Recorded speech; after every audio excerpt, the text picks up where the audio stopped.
Ladies, gentlemen, and my NB comrades, welcome back to Snare Casting. Today, going back to our roots, we're back in China. We're seeing the hype, not just back in China, back with FY God, the prince of Dota 2 in China. Unfortunately, yeah, the prince has been up to no good. It's been up to no good. The prince and the gang haven't really looked the strongest in the last while, so this match is going to be quite important and fun to watch, not just because it's big names, eHome versus Elephant, but specifically because Elephant have been somewhat tumultuous for the last while, and they don't look nearly as strong as they should, especially with the names on the roster and the addition of ROTK as a coach. At the same time, eHome as well have also given themselves a leg up with a new coach and an actual carry player. I don't know how y'all feel about Ajit. I'm sure he's a great guy. I'm sure he's legit. I'm sure he's dope. But I'm not sure I could imagine a tier 1 team with Ajit as the carry. Sylar might be past his prime in some regards, but he's still one of the better stable carries in the meta right now. So I'm very much looking forward to this matchup. Let me know what y'all think. And now I want to see how this match is going to go between the two sides. Elephant leading off with the first overall pick, Grimstroke. eHome went for Dazzle Ogre. So this Dazzle could be anywhere since this is China. This could be mid Dazzle for XM, could be the Chalice Dazzle. I've only ever seen 4 Dazzle once in this patch in China. It's been primarily played mid or off lane. So we'll see what's cooking in QQQ's head with the decision of this hero. Obviously, Ogre Magi is just going to be the steroid in whatever lane they decide to put this hero in. I'm actually very glad that Elephant decided to go for the Juggernaut for Eurus very early on. One of his better heroes right now. I'd say probably the best Jugs in China. It's either Eurus or the God King at the moment. But one great thing about having this hero early on is that you deny eHome the ability to get Juggernaut and Ogre and Dazzle. Would feel like a bit much. So now at the very least you can somewhat control your early laning phase as the side of Elephant. And of course the laning combination of Grimstroke Jug. Mwah! Just perfect. Just perfect. Just perfect. Just lovely. Oh, class. Actually, check this out. I've been banned on Jesus' Twitch for maybe a year now. I know why I was banned. Why I was banned is my own fault. But, you know, talk to the man. Do something behind the scenes.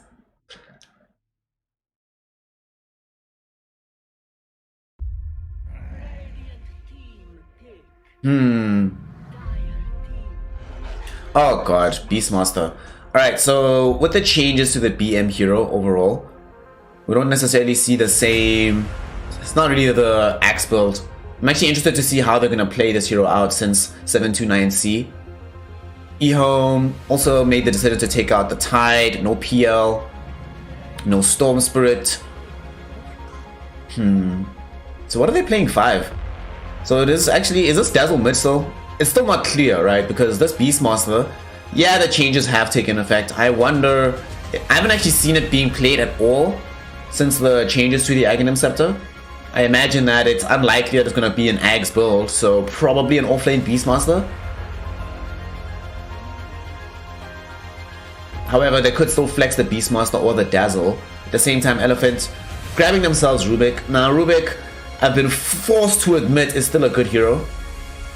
On paper, it didn't look like it when the patch came out, but just seemed to have found so much utility and versatility. In particular, I think the main issue with this is that there's so many good spells right now, and there's so many bonkers Ags upgrades that as the game scales, you as Rubik scales as well. Now, in this game, you get what? Double Lift? Not terrible.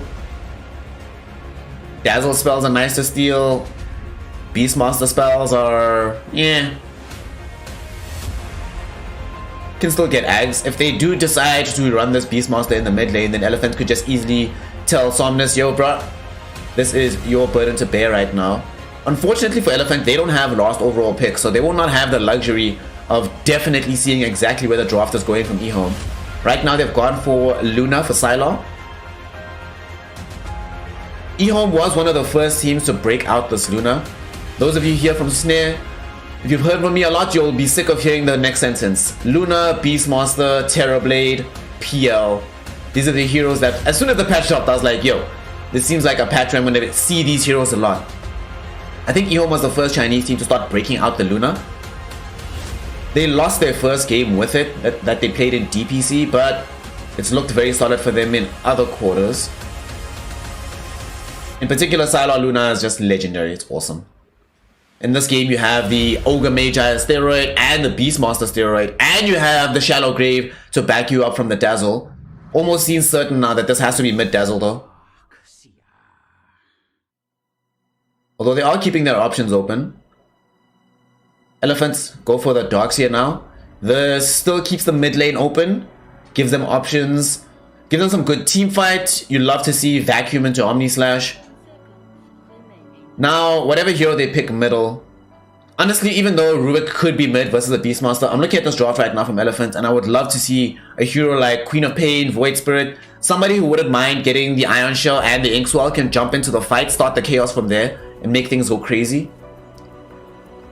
Perhaps even an Orchid Buyer I could see being very useful here. In particular because they don't have any reach from the side of Elephants. Like, how do they get to the other side of the fight right now? To be fair, eHome don't have many heroes that want to stay super far back at the moment. But nonetheless, Elephants are going to have some major problems reaching into the fight. They're going to have major problems starting fights as well.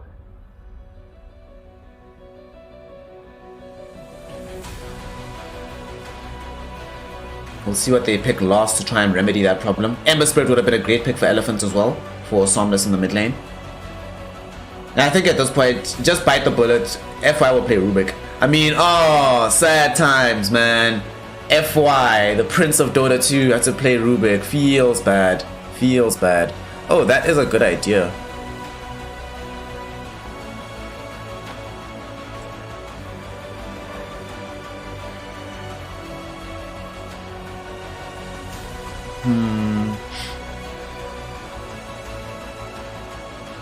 Oh, am I peaking a bit? Alright, I'll turn down the volume slightly.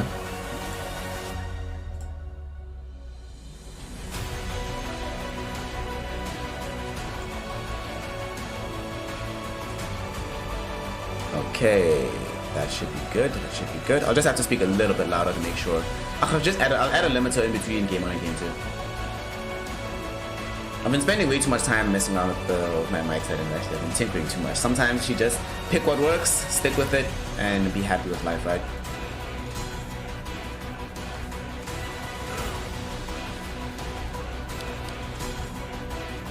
I'm gonna increase the mic gain slightly whilst reducing OBS volume. That way we avoid peaking. There we go. Everything's gonna be Gucci. It's gonna be great. It's gonna be great. It's gonna be great. It's all gonna work out. It's all gonna work out. It's all gonna work out. Anyway. Elephants right now, they had the Void Spirit banned against them as well, so no spirits in this game unless they pick Earth Spirit middle. Puck is gone too, so who is the reach hero? Who goes to the back of the fight here? Let's see. Unless they just forego that idea entirely and just get like a DK, some big massive hero that can just sit middle, help them take towers, absorb a lot of this pressure from eHome, can buy BKB so you can fight later against the Luna, gives you that blink initiation as well. Would definitely like to see DK actually. Wouldn't be the worst thing in the world.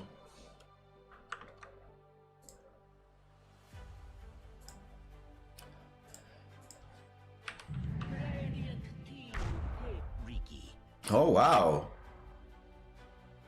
Wow. Ricky Maru for the side of Elephants to go into the mid lane. We saw OG do this, I believe, last week. It wasn't against Beastmaster, but it was against some other melee hero mid, wasn't it? If I remember correctly. I mean, this is a hero with reach, right? Gets to the back of the fight, gets the Inkswell put on top of it, gets the Ion Shell put on top of it, can buy BKB if needed. But the crucial thing, honestly, about this hero is not about any of that, right? It's the other thing that I really wanted to see. I wanted a hero that could apply some kind of silence. Whether that be Void Spirit with Axe, Queen of Pain with the Orchid. This way you get the smoke screen that you can apply onto the Dazzle. So that no matter what, you make sure that that hero cannot play Dota. You do not want to let Dazzle have a free game. Complicate his life. Hell, even complicate the Beastmaster's life. Beastmaster is surprisingly spell dependent in the middle of engagements without like the Primal Roar. Well, I'm talking about like current Beastmaster now, to be fair. I don't know how they're gonna build it in this game. They're playing this Beastmaster mid, it seems. Okay, still gonna be X and Beast. Then Chalice will play the Slaughter. Doesn't mean Fade Dazzle. I'll be honest and say I don't actually like the Dazzle support. I far prefer this hero in a core role right now. I think the changes to the hero that make it good sort of start kicking in at later levels. And in particular when you have some kind of farm to go with this hero. Just having it naked like this. I mean, I suppose when you are playing into this Ricky, you think to yourself, okay, the game's going to be too complicated to play as a mid Dazzle or as an offlane Dazzle. So we rather get a hero that can help us against Ricky, give us some vision against them with the Corrosive Haze. We have now an additional tool to not be just be a stairway for Sylar by adding the Corrosive Haze debuff onto the targets, but now we also have a way to start our fights a little bit easier. Someone who buys Blink Dagger for us, who goes in and dies and doesn't mind doing so. We have some more Roche take right now. I can understand why they went for the Slaughter, but I dislike 4 Dazzle that much that I'm going with Elephants just on principle. And I still think that even though they had the Slaughter, which fixes some of the problems in the draft, it doesn't address everything. They're still going to have some issues in team fights. Like their team fight spells right now are what? Eclipse, Primal Roar, that's it. That I can really envision them using quite well in the fight. To be fair, Beastmaster Primal Roar is a BKB piercing disable. I don't know. We'll also see, this is like I said, I haven't actually seen a game of Beastmaster mid in the pro scene since the changes, so I don't know if the nerf is significant enough that the old build is no longer tenable. Let's find out together. E-Home taking on the side of Elephant. Game number 1. E-Home was able to win out in the first matchup between these two sides here in the I-League. Let's see if Elephant can get their revenge. Here we go.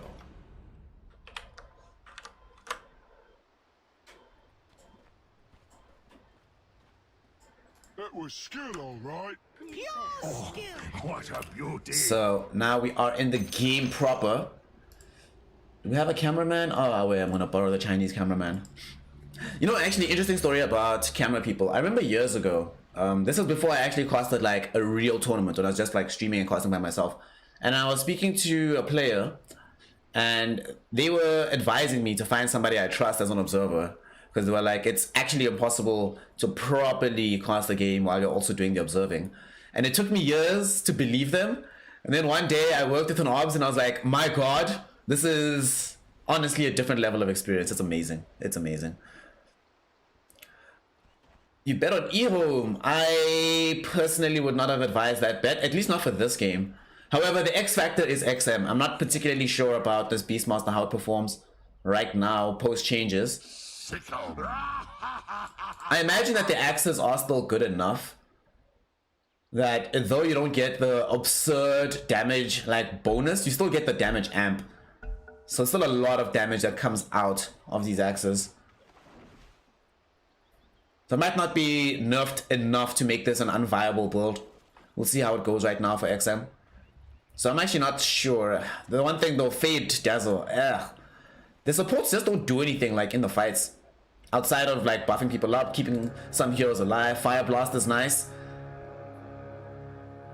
But it's not really on the same level as an Inkswell or a Soulbind, is it, in the middle of the fight? Also, Somnus having access to Smoke Screen. Something else I didn't mention is the Phantom's Embrace from the Grimstroke. This spell cripples so many of these heroes. Like if XM is indeed going for this Axis route, man, being silenced is going to hurt quite a lot. So he needs to watch out for the Embrace, watch out for the Smoke Screen. And let's see how this game is going to get underway. Elephant versus E-Home here in the I-League. Game number 1 getting started. XM versus Somnus in the mid lane. Shouldn't be a lane that has too much action. I imagine that XM should be able to get the farm advantage overall in the situation. Just much easier to play this lane as the Beastmaster over the Ricky. It's looking somewhat problematic right now for Somnus. He'll catch up. It is only the second wave. It's 5-1, which is a bit of a problem on this wave, but let's see how it goes. Let's see how it goes.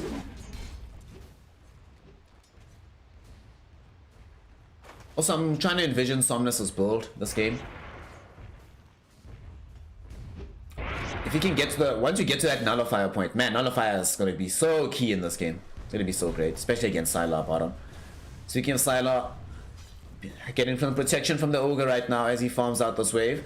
One of the interesting things about having a Darkseer in this wave is that you can't deal with these ion shells as the Lunar Ogre wave without too much difficulty, but it's one of these waves where Darkseer doesn't feel threatened about his life. He just has to be very circumspect about his positioning with regard to where he places the ion shells out. Then we take a scope in the top lane. Eurus has an ink sword on him, just gonna put some damage out onto Chalice. There is eventually some kill threat here once you get like level 2 spin. But for now, Eurus' priority is just going to be getting as much farm and CS as possible. There is, fortunately for him, because of the fact that they're playing Fade here in the top lane, with Poison Touch, you know, always able to reserve the spin to get yourself out of trouble. So provided you don't get stunned like when you're at less than half HP as this Juggernaut and you still have spin available, you should always be able to survive this lane. Now it's thrown out the healing ward. So everything's fine, man. Everything's fine.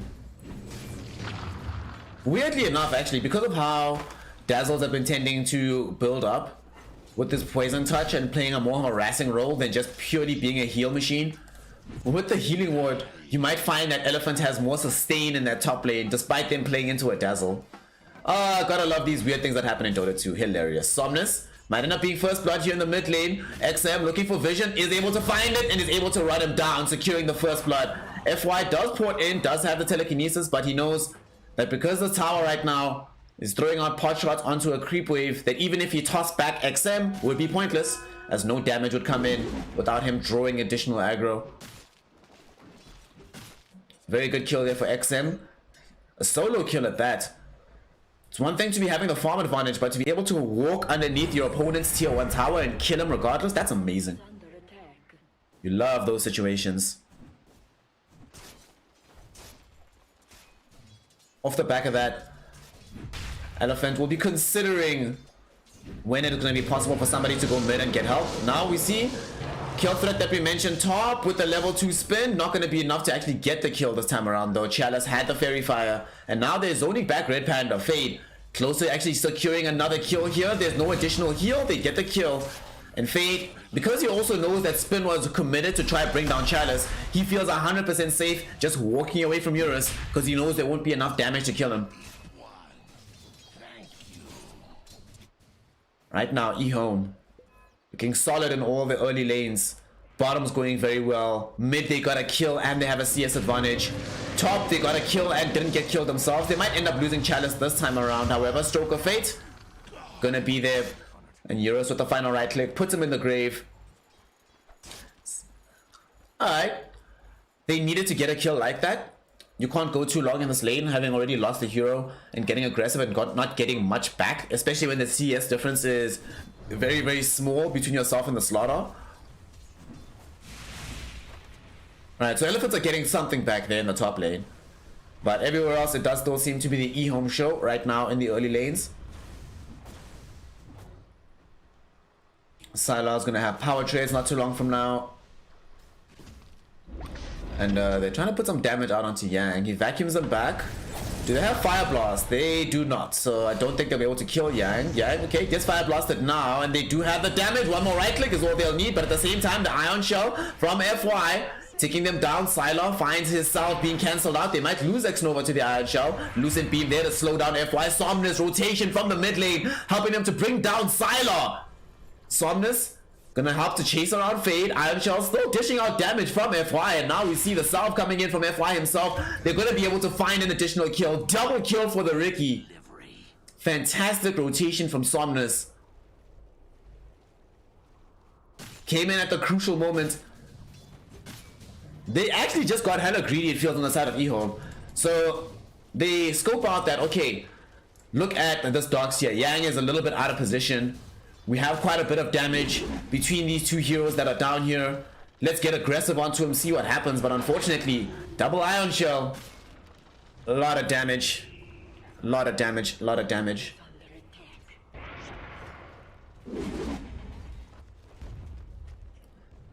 A phenomenal kill to pick up. Somnus will grab double damage here. Oh man, if he can get level 6, get it leveled up.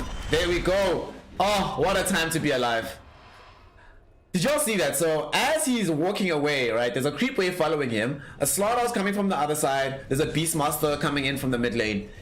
Beastmaster has Primal Roll. Slaughter has Slithering Crush. If that creep that got Somnus level 6 doesn't die at that exact moment, there's no way that Somnus lives. And now he survives, has a double damage rune, was thinking about using it to try to get a kill top. They draw some rotations to this direction of the map. But nonetheless, what a time to be alive, getting level 6 at the crucial moment. Red Panda will die from that attempted kill, unfortunately. And support arrives in from eHome to allow that to happen, but nonetheless, great pickup. And what? Somnus God. Alright, so he not only draws Hero's Middle, walks away, somehow gets level 6 while they're going on him right before they have the opportunity to kill him, escapes that kill, tries to kill top. As he tries to kill top, he draws support to the top lane, recognizes that, wait, if I've drawn support to the top lane, that means that Fade cannot get bottom. So let me go bottom and help my team kill Sylar. That was... Alright. Alright. Cool. Good stuff there coming in from the side of Elephant. Somnus still sticking around in the bottom lane. XM is in the vicinity. Just gonna take out the Hawk. Without the Iron Shell applied onto Somnus, I don't think they have enough damage to kill XM. And now it actually might be Somnus in danger though. Wild Axes thrown out onto him. Can he get out to safety? No, he cannot. They've got the Primal Roll. They've got the nice Fire Blast stun from X-Nova. Oh god, but they don't have enough damage. Somnus, he was able to bait them long enough that the dust wore off. Are you kidding me? The Somnus Ricky, man. Yo. Like, you might look at his net worth and be like, 2.7k net worth. Naively, you think he's playing badly, but Somnus is doing the most right now. Because remember, he's not really the win condition. Win condition is our boy Eurus, who's happily farming in the jungle. We'll see what build he opts for in this game. Presumably SNY. I can't imagine that he wants to buy Battle Fury versus Luna. I think in this particular matchup, I just want to stat up, right? Maybe go like Manta Scotty.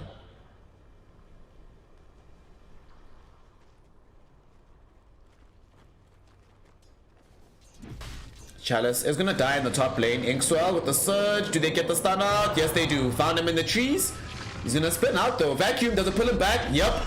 Into the wall. Eurus is spinning, so he can't throw out the Omni Slash. They do finally get it off and they get the kill that they were looking for. Costs a bit more of an investment that they would have been happy putting forth for that one. They get the kill regardless, and now they can apply pressure to the top lane. You leave the Juggernaut there. The rest of the team moving in towards middle. FY goes first, he ports in, steals Wild Axes, good times, but the rest of his team is streaming in towards the other side. Let's see if they can find a kill though. XM does have Primal Roar. Do they want to jump him? Inkswell is available, but he's too close to the tier 1 tower, so I don't think they want to try and make that maneuver.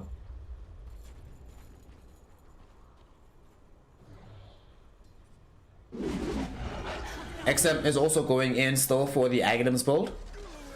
I mean, they just changed the plus 30 damage on the axes, right? They didn't get rid of the damage amp per stack. Personally, for me, that's where the real threat comes in. So, probably still viable, but we'll see. I've been very wrong so often about a minute numerical change. Well, in this case, a massive numerical change. And the impact it'll have on the game. Sometimes you see a big number, you think it'll impact the game in a large way, and it doesn't really. Other times, movement speed changed by 5. Ah, GG, hero unplayable.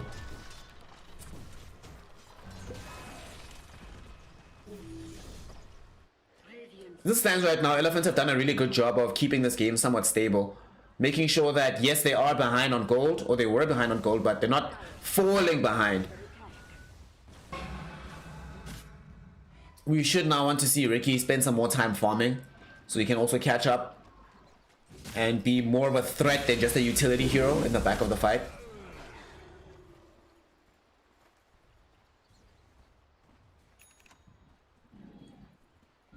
Juggernaut. Basically top of the net worth right now.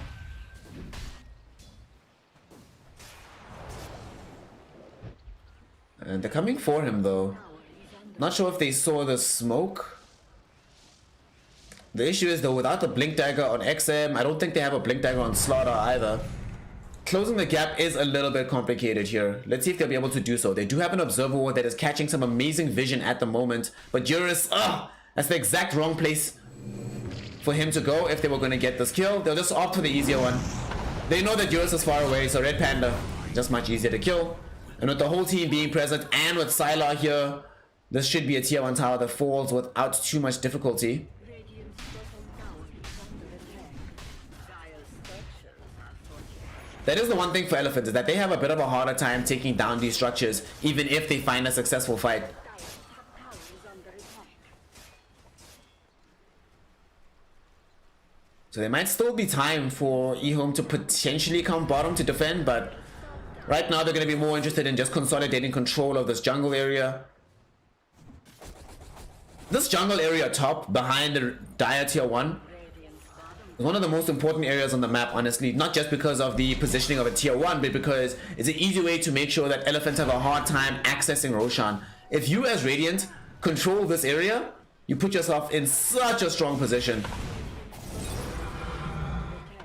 And fight might break out here. Chalice looking for the stun. Nice smoke screen coming in from Somnus. They will be able to find out the stun, but unfortunately no spells from XM because he was silenced up the entire time. Unfortunately for them, they did get the corrosive haze out onto Somnus. He is able to the blink strike away though to the low ground, and he does still stay alive. Thinking about coming back in. Here comes Eurus. Omni Slash flown out onto X-Nova, and the whole gang does still have the spin though. Fade threw out the shallow grave, so he's not going to have it available any longer. Lucent Beam gets stolen away by FY. They try to chase down X-Nova, and they should be able to find the kill. FY secures it with the Lucent Beam from the heavens, and they get 3 kills out of that. It was EO making the aggressive move, but Somnus, man. We were speaking about it in the draft. The importance of being able to get down these silencers onto these Beastmasters, onto these Slaughters, and goddamn did we not see it in that fight. XM literally did nothing. Went from 100 to 0, doing absolutely nothing. And it was most of the time only Somnus on him until the further damage came in. But just that smoke screen dramatically impacts that hero. And remember, he's building Aghanim Scepter. So it's not like that problem goes away anytime soon. He's not going to be building a BKB anytime soon. Hell, he's not even building Force Staff anytime soon to get himself out of the smoke screen. Potentially that should be something his supports look towards. Like somebody's going to have to get this man a Force Staff. Because that can't keep happening in these fights. The amount of damage being left on the table from a Beastmaster when he's not throwing out consecutive axes is absurd.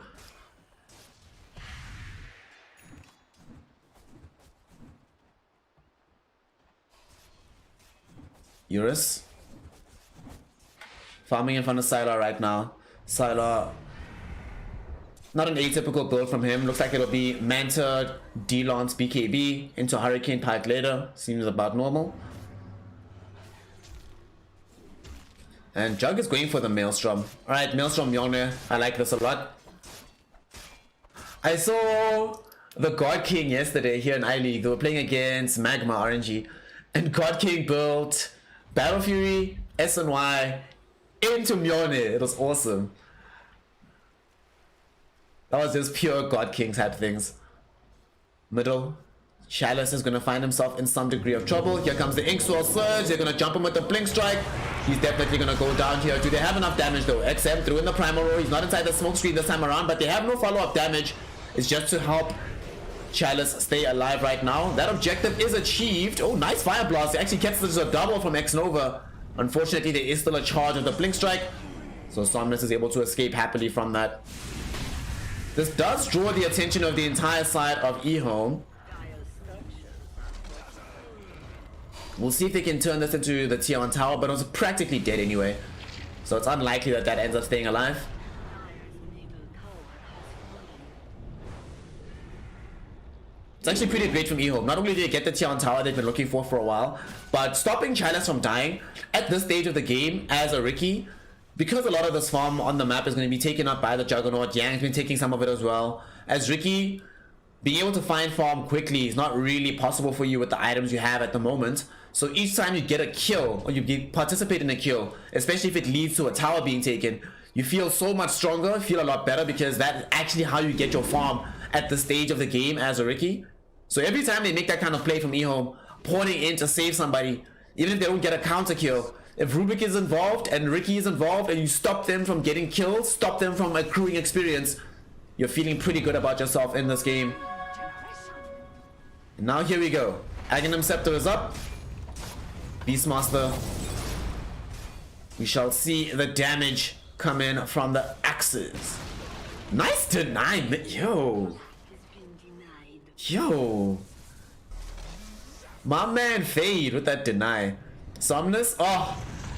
What an observation by X-Nova to realize that right now is probably a time where they would want to get in behind this tier 2 tower, find an easy kill. So you know what? Right now is the time to lay out a sentry. Doing so keeps us safe, and indeed it does. The entire time Sylar as well, after they made that incursion towards the mid tier 1, he left that area, just farming top jungle. Ricky though, getting closer towards that diffusal.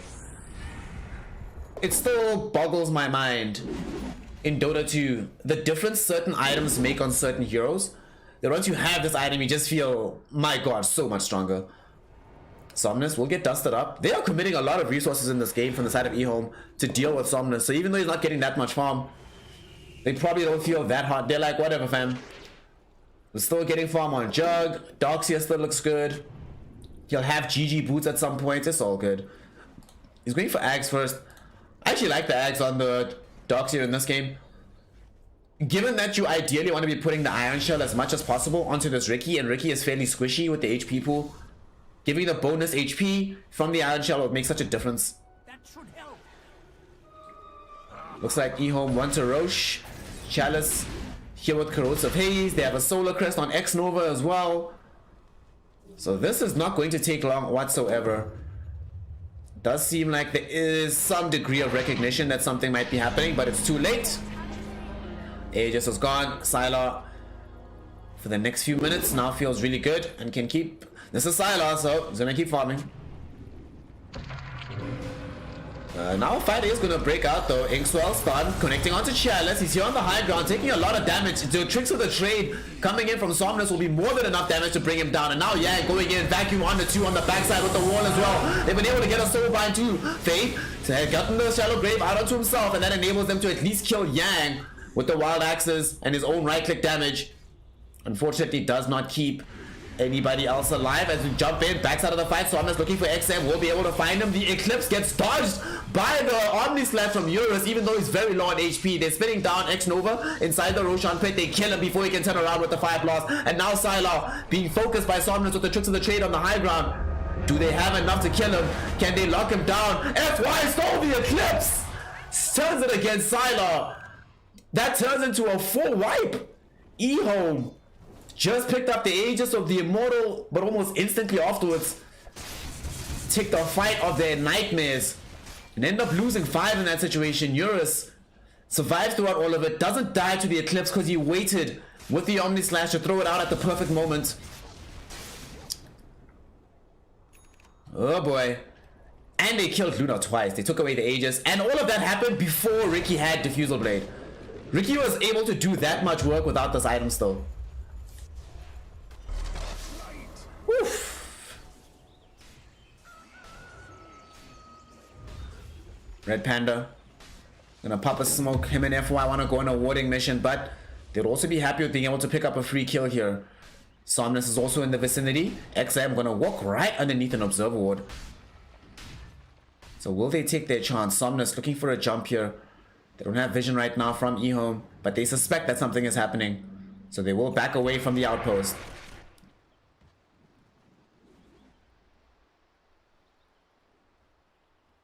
Oh boy. Alright, Sylar, let's see. Where's BKB, fam? I understand the Satanic. I mean, he needs Satanic and BKB, to be fair. Because BKB by itself is not going to be enough. He also needs to be able to fight back and regain HP that way.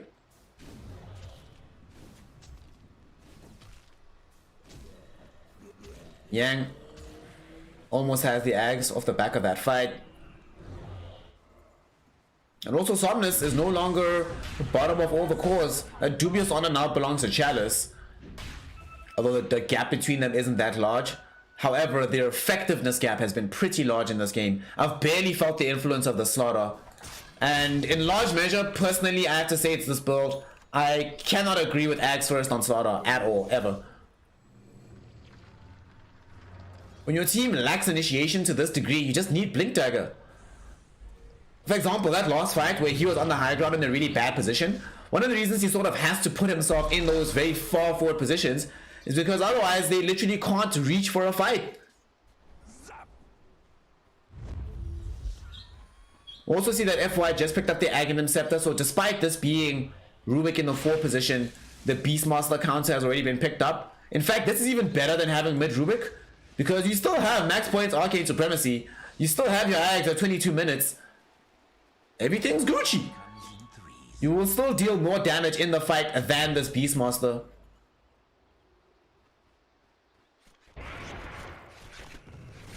FY God, the Prince of Dota picks this up super early in the game. So even if they don't have that much farm on Somnus, there is still damage available to the Elephant roster. And now FY...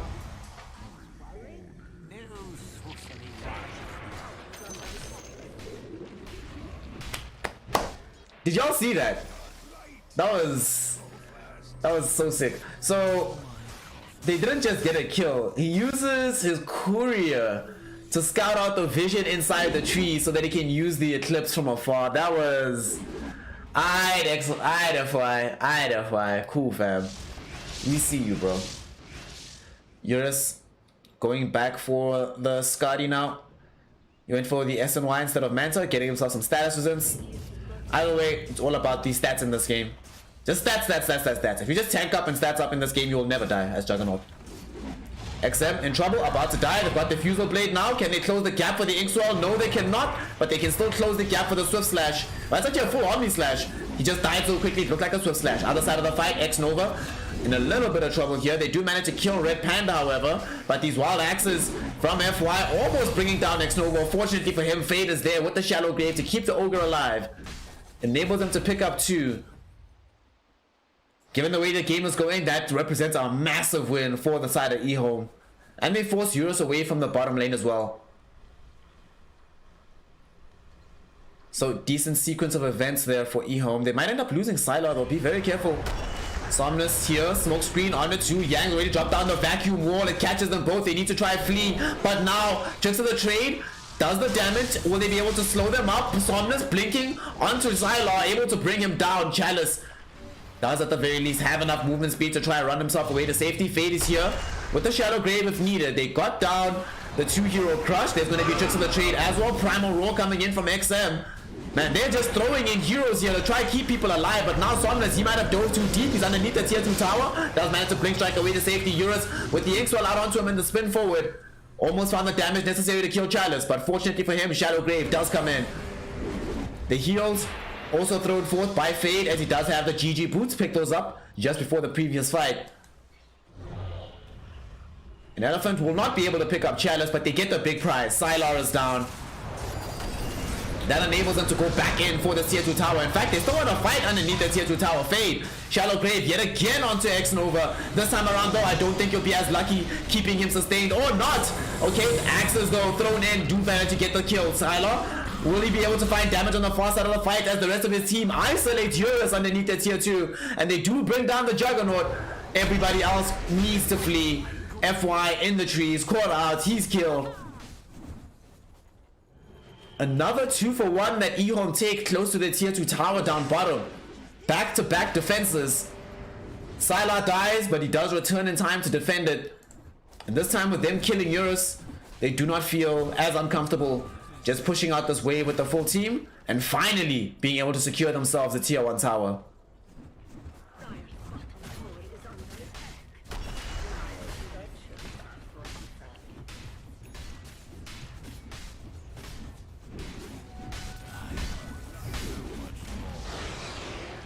eHome finally getting some real estate. It's been a while since they've been able to pick one up, and they're also going to steal some creeps from the ancient stack that was being prepared for Eurus to farm later. It's always the best feeling in the world when you're stealing away the opposing carry's stacked farm. Delicious. So that keeps the game still in play for them. things were starting to slide into somewhat dangerous territory. But that does somewhat keep the game viable and playable for their lineup. Chalice still deciding not to go for the Blink Dagger. Wants to go for AC next. Suppose they feel like they need a little bit more damage mitigation as well as some additional attack speed would be nice.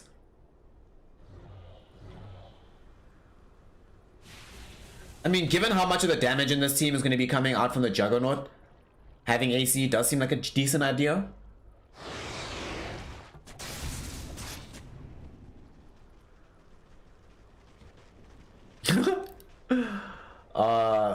Kips, I hope you're really wrong about this. I also feel, but I think you're right, personally, that the loss to RNG will, yeah.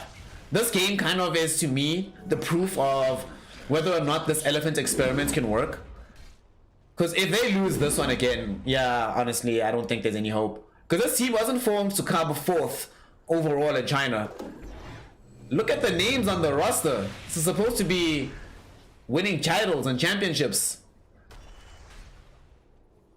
So if they're going to be struggling against eHome, especially when IG or Asta or Vici play against eHome, those games don't look close.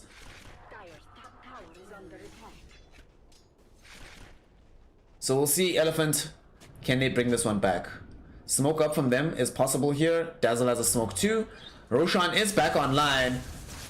They did take a very successful Roshan fight in the aftermath of losing Rosh last time around. However, they don't want to give up on being able to pick up the cheese and the shard. Both of which are available on the ground as soon as you take down the big man. Who do you give the next shard to? Jug already has his. Let's see. Rubik shard's okay this game. Grimstroke shard's obviously still really good. He's going for the Aghanim Scepter so they get the Dark Portrait of Sylar. If they can get the Dark Portrait of Sylar and the shard onto Grimstroke in like the same sequence of fights, that would be amazing. The shard onto the Ricky isn't terrible either with the Sleeping Dart. It's really good. He's already queued it up for himself as well, so he recognizes the utility of this item. Fight now coming into the Roshan pit. Rosh already at half HP. Because of these wild axes, they don't have to commit themselves forward on the side of eHome if they want to take this bad boy down. But they recognize how difficult a fight will be. What do the levels look like right now? Level 20 on the Jug, 19 on the Luna. The 1s and the 2s in this game all have their level 3 ults. But they're not going to be able to get into the pit. Elephants are going to end up losing out on this Rosh, Aegis, Cheese, and Shard. It's gone. They don't have the temerity to wander into the pit. So they just have to watch it get taken away from them. Who did the Shard go to? They're leaving it onto Sylar. So that will allow the Lucent Beam on the ground. Target Lucent Beam is so crazy, honestly. The Shard is so dumb. It's kind of ridiculous.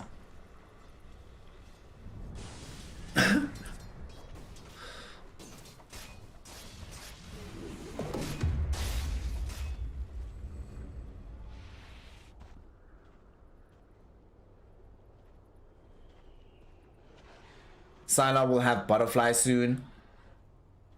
Atop the net worth. However, the 3k net worth difference between eHome and Elephant at the moment is almost entirely due to the difference between Sylar and Eurus.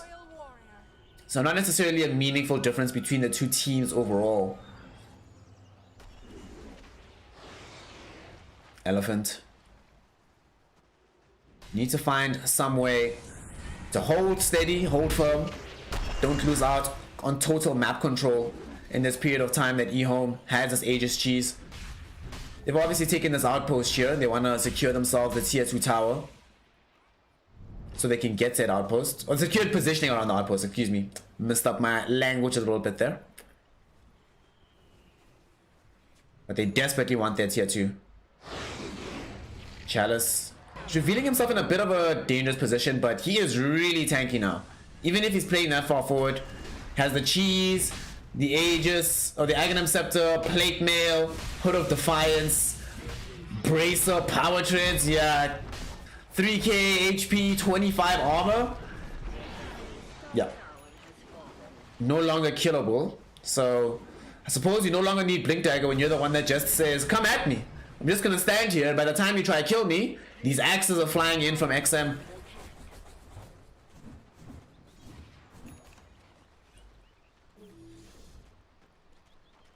Elephant now.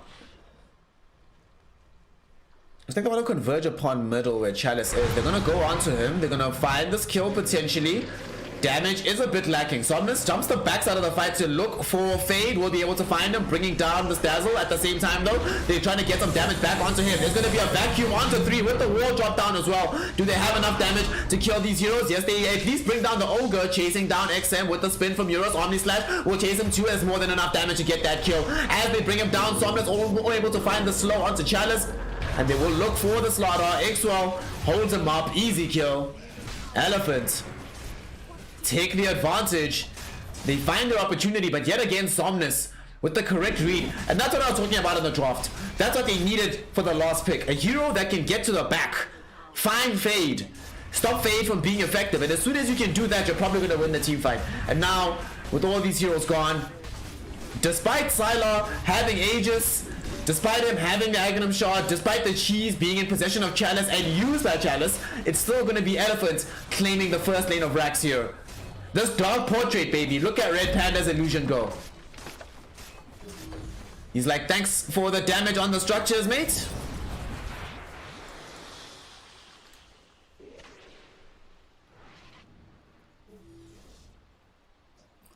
Elephant now with the straight up 4K gold lead for themselves. FY was able to steal axes as well in the midst of that fight. How farmed is FY in this game? My goodness. Blink, Force Staff, Aghanim Scepter. And of course, in this game, very often when you have these Rubiks with the Aghanim Scepter, you like to have Aether Lens as well. Because then the axes come from, like, the range becomes absurd. But of course he picks up a Psychic Headband. Of course that's the neutral item that FY is able to pick up. No other option, right? Sylar and the gang trying to take the fight here. Oh, they lose Red Panda. Wow, that was actually ridiculous. Sylar got himself Dark Portraited, but just the damage from the glaives, from the range that Grimsword had to come into, and one Lucent Beam kills him. So they get the tier 2 tower off of this. Outpost is of course open. They're gonna go grab it. The interesting thing about a lot of these fights that Elephants have been taking is that when eHome are this big blob, with Sylar in the middle, Slaughter able to get far forward on the front, and XM obviously just throwing in axes, they're very difficult to fight into. But whenever they're spread out on the map, and it's possible for Elephant to pick off one or the other, then suddenly it feels impossible for eHome to take fights.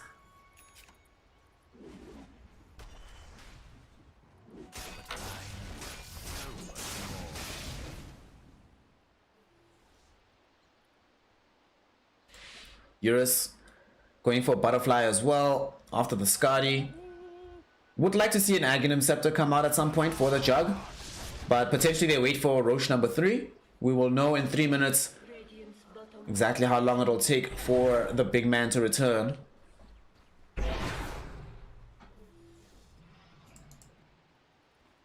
Someone's finally going to start being able to build into the Nullifier. I feel like we talked about this item so long ago, so just to refresh on what it's going to be able to help us with in this game, if you're on the side of Elephant. That's no more GG boots in the fight. You can get on top of Sylar. No Satanic, no BKB.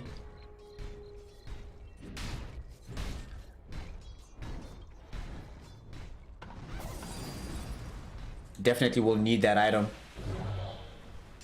Eurus does not have Butterflies. Building into BKB, something that we have been seeing in 729 a lot more, is your Life Stealers and your Juggernauts actually buying this late game BKB when they feel that the spin magic immunity is not enough. In particular, I think in this game, whenever you have the Aghanim Shard or Juggernaut, it always sucks to have to reserve it as an escape tool because of how much damage you actually do in the midst of the fight using the spell. So if you have the BKB, then you have an escape tool there. Eurus, speaking of escape tools, might need to use it as one right now. And then this is maybe an ill-considered fight. The positioning not that great. Soulbind will be out onto 2, and then there's going to be a beautiful back wall. There's going to be the Eclipse though, coming in from Sylar. Nobody dead just yet on the side of Elephants. Instead, Lucent Beam stolen away by FY, and Sylar completely isolated, has a Dark Portrait of himself made. And with all these illusions from the Dark Portrait, the Vacuum Wall, more than enough damage to bring him down. And Somnus going to be able to get the kill onto XM. He used the Primal Roar to try and escape, but FY God able to steal it away immediately. turn it back on its usual target. Somnus, he tanked a lot of damage from the Eclipse, doesn't even end up going down here. Yang's Aghanim Scepter, good for the money. That Ion Shell, that bonus HP actually saved Somnus. There was a point where one of the Eclipse little lasers was about to hit Somnus, but he got Ion Shell again. And you can see his HP pool get enough for him to get off the tricks of the trade, survive that fight. And because it's only the Sylar Lycan, or the Light Luna, that has this BKB in this game, as soon as... Oh, XM has it as well, but it came out too late then, because it definitely came out after the war. Because he certainly got backed into that one. So now they're going to lose a second laner Rex.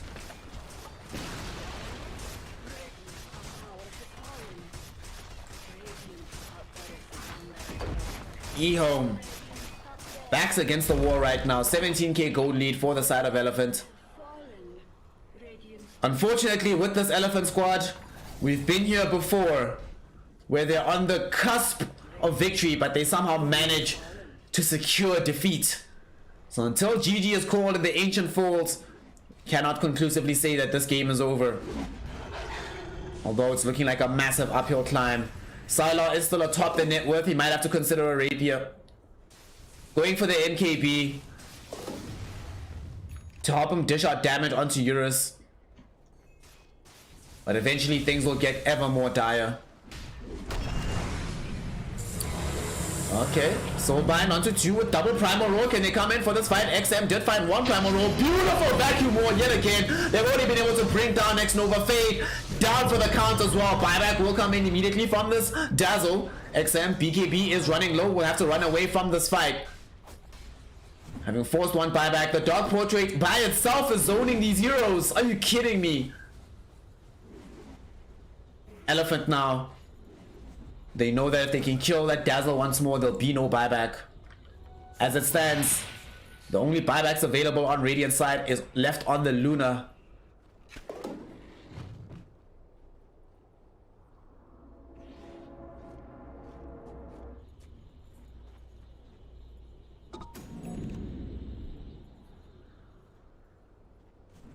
Sylar. The whole game is on his shoulders.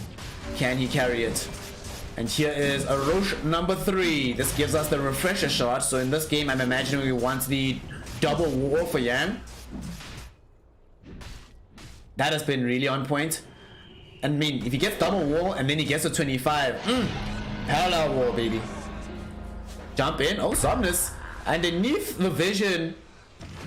But they do not manage, unfortunately, to get anything onto him. Somnus now jumping. There's going to be a Tricks of the Trade. Unfortunately, the Vacuum drags Fade out of it, but they still have enough damage to bring down XM. And now Somnus silencing up Fade, chasing him down. Can they get the kill onto the Dazzle? Yes, they can. That's a dieback on the Dazzle. Sylar, lost hope. Can he fight through this? He activates the BKB and the Satanic. He's trying to man up. He's trying to do it all, but there's just not enough in the tank.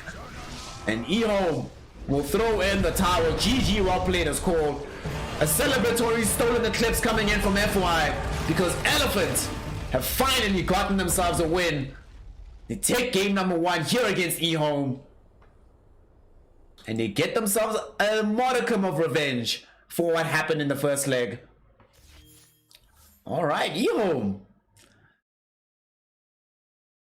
looked decent for a bit, but Elephant were able to recover from a tumultuous laning phase. Take a fair series of good fights. Okay, so honestly, you can start telling that Elephant has had a bit more coaching and a bit more time under ROTK, because there were moves that they were making here that, yeah, there were certain times that's like, yeah, old Elephant would have just been going in right now, but they were a bit more considered. There were shades of the old Elephant, or the current Elephant. Let me not let my excitement get ahead of me. For example, some of those engagements that they took underneath the tier 2 tower at bottom, you ask yourself, okay, this fight is not going to necessarily get you the tier 2 right now, but you're adamant about diving beyond the tier 2, in between the tier 2 and tier 3, behind the trees to try find kills. We saw that lesson off. It was sprinkled throughout the game, not necessarily the main course as it normally is from Elephant. And they maintained their composure, were able to keep a strong victory going for themselves. For E-Home, I still do not agree with the decision not to get Blink Dagger on Chalice. They got their first blink dagger at the end of the game. 37 minutes into the game, XM picks up a blink. But right now, honestly, in this patch, I kind of feel that most of the team fights are going to go towards a team that has the ability to take the impetus, to go forward and do something. It's not just about having this big hyper carry that you can secure farm around for the late game. You need to be able to do things on the map. It's not like their draft couldn't do things on the map, but they didn't itemize to be able to do so.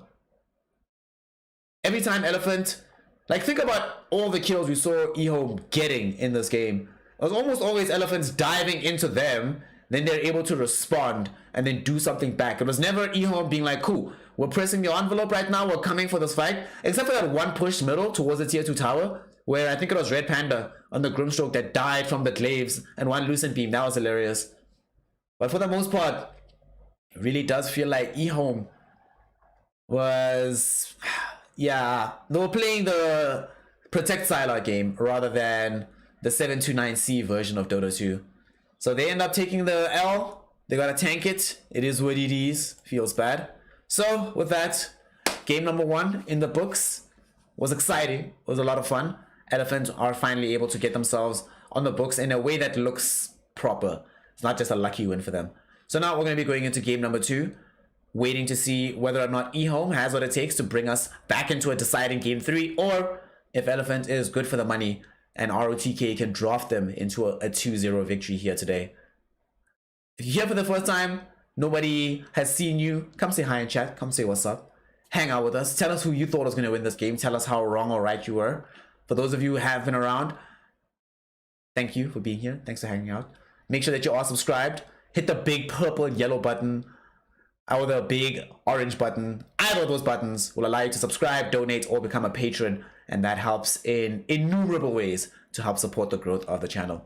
And with that, ladies, gentlemen, and my NB comrades, we'll be back quite shortly. Game number 2 is being loaded up, and then we'll be able to see which one of these 2 times go over and who is the best Chinese team of the day. So stick around, don't go anywhere, as we'll continue shortly with some more Dota 2 action.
Ladies, gentlemen, and my NB comrades, welcome back here to Snare as we continue with I-League action for the day. eHome taking on the side of Elephant. Already we've seen Elephant being able to secure game number 1. ROTK's drafting outclassed the drafting from QQQ.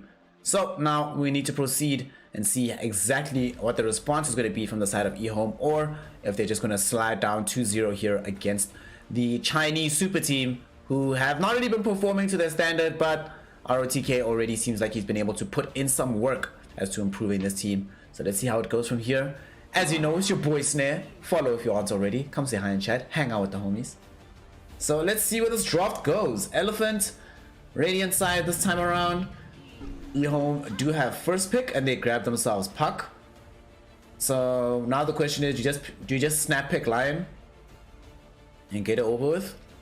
Or is there another plan here? Something else that you're intending to do with this particular overall 1-2 punch from Elephant? 10 seconds remaining.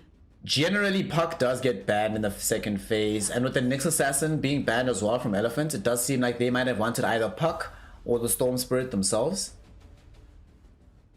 This is actually a really good first pick. And they just get the DK mid. They're like, fine, you want to get Puck? Cool, let's go. These DKs have been showing Puck what's for in the mid lane, so get rid of it. Let's go, let's play this out. What does this get followed with though? The question is, do you want to pair this immediately with a support? Oh snap, and none of y'all reminded me that I forgot to change the pregame score. Lamar, dude. Ah, Lamar, I only see it now. Memes.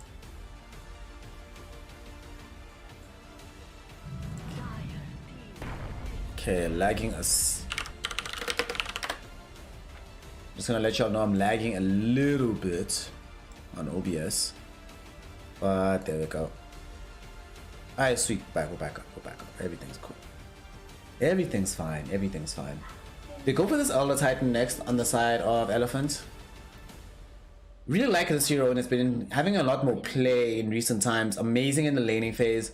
Later on as the game extends, even when a bad fight starts, if eHome is able to jump you with this Puck, you just lay down the ET splitter. Suddenly, the area around which the side of eHome wants to go take an engagement seems very dangerous. Although, because they didn't get like a Marana or a Snapfire, they're gonna pick the Phoenix for the side of eHome. So this means two things. They're gonna have to ban one or two of those heroes. Probably just ban Snapfire, because Marana, I don't think many teams like playing Marana 5. Although ET could be ran as the 5 and they just put Marana 4, so you might have to ban both. And then Elephant should probably ban Centaur and or Mars. I really like those two heroes with Phoenix, not just to set up for the fight around the Supernova, but they both benefit so much from the Sunray. Let's take out Sand King inside of eHome. Okay. We'll see how they decide to defend the egg in the long term here. Ayy. eHome could not stop the feed, Kips. eHome could not stop the feed. They could not stop the feed. Well, everybody but Sylar could. It was just Sylar sitting there being like, team, help? Don't die, please? Feels bad. Doxia taken out right now for eHome, so they're taking away these Yang tools. They ban out as Sand King, ban out as Doxia. Okay, cool. So, what does Yang have left to play? For now, he does still have his Centaur. He's played Underlord. His LC is pretty good. Although, that into Puck is like kind of meh. 5 seconds remaining.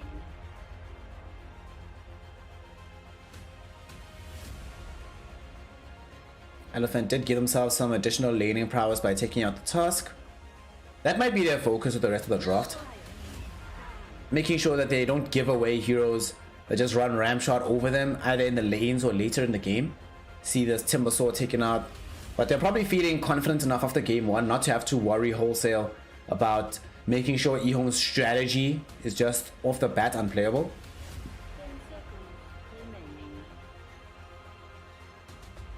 10 seconds 5 seconds remaining. remaining.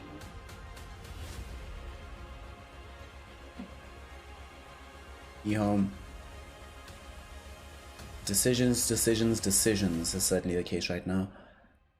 They don't have ban into pick, so they have to ban in such a way that they also don't set up for a hero that they'd want to pick to just get instantly snagged up by Elephant. Being second pick in the second phase is so rough.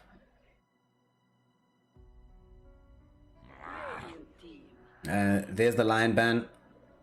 They just read that, you know what, of all the heroes that are still left in the pool, who's the one that's gonna screw us the hardest? Yeah, do we want to deal with Blink Hex, Blink Earth Spike? Hell, Earth Spike following up an ET Stomp, or ET Stomp following up a good Earth Spike? Yeah, not really, doesn't sound like a good time, so get rid of it. 10 seconds remaining. Take it out, don't worry about it. 5 seconds remaining. E-Home now. What are we gonna see from Elephants? For them it's ban into pick, removal of Razor into Troll, Jug, okay. Razor ban, Jug pick, average times, Eurus will reprise his role on this hero. Now means that whoever's playing this puck on the side of E-Home, most likely X-Nova. XM, excuse me, not X-Nova. XM is gonna have to buy Aghanim Scepter in this game for sure. He knows DK, also another hero that favors picking up the BKB. And they go for the Axe. This is a combo we haven't really seen that much with the Phoenix. However, it used to be somewhat popular like 4 or 5 months ago. Like just in pubs, not in pro scene. Just the lane was unplayable for anybody. God, this lane sucks. It sucks so much. Jesus. This will be fun to watch though. Does also mean that they have a way to catch out the Juggernaut. You have a big hero to set up your fights for you. Chalice. This time around you don't have an option but to buy Blink Dagger with this hero, thank God. They're gonna have 2 Blinks on the side of E-Home, increase their mobility, give them the agency to take these fights, and now that they have Dream Coil on the one portion of the fight with a Call on another, that's an effective way to protect the Supernova without having to necessarily worry all that much about a Mars or a Centaur or that kind of hero.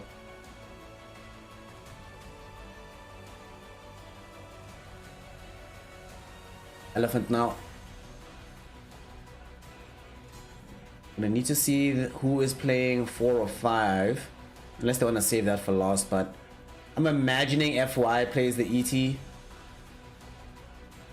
We'll see what they want here, depending on how they feel about the laning phase at the moment.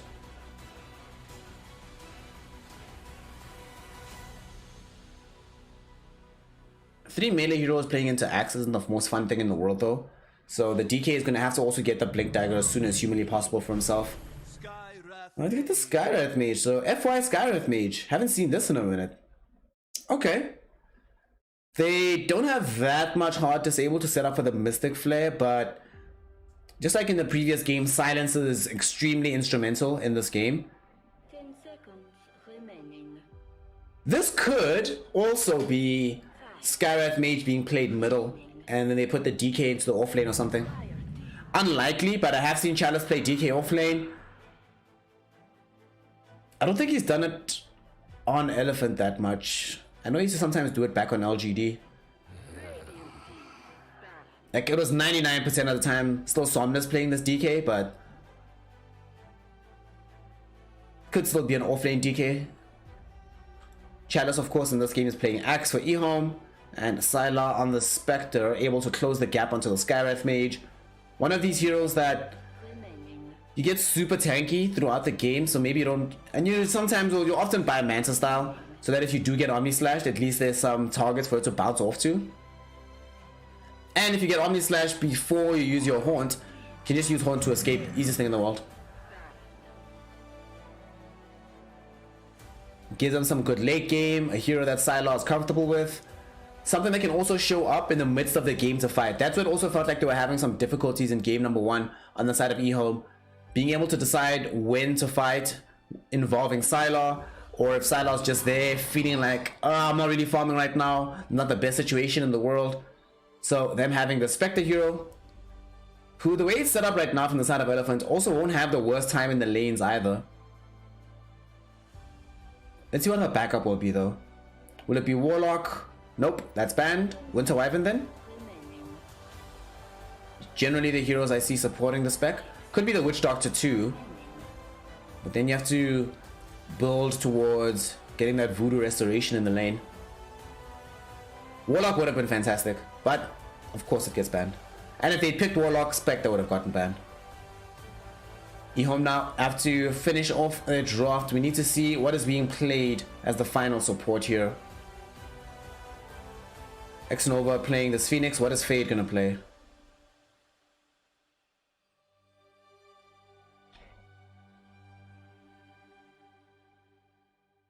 It's actually hilarious right now when I'm looking at like the rosters between these two sides. You could basically recreate the old LGD. The only thing that's missing is Ame. Backhand LGD right now. That's amazing. eHome. The final pick. What is the Spectre support going to be to make sure that that hero gets the most out of this game? Perhaps Oracle, but Oracle spec doesn't seem that great either. You want a damage dealing support that can also help out with the heal rather than a get Lich. Okay, so there's the lane support. I haven't seen a Lich in a very long time. Very long time. In a very long time. Okay. To answer your question, Polish Jesus and Mary. What? And Lil Mary. Oh, Polish Jesus and Lil Mary. It is very atypical for last pick supports in China. They have Lich now. What does this Lich give you? Frost Shield on the Spectre, Chain Frost, but I don't know, man. And Yang will play LC. That was one of the heroes that we were talking about earlier of his that's still available in the pool despite all the bans against them. That being said, they are playing 4 melee heroes into an Axe, Spectre, and a Lich with the Phoenix.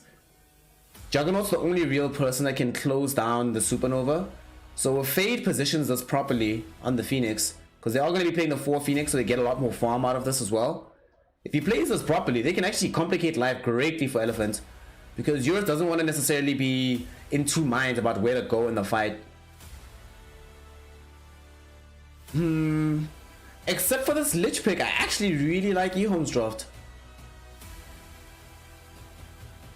The Lich, I mean, the lanes are going to be a bit unfortunate, to say one word, my god. Lanes are going to be something else, but as this game extends, I actually like what you'll have.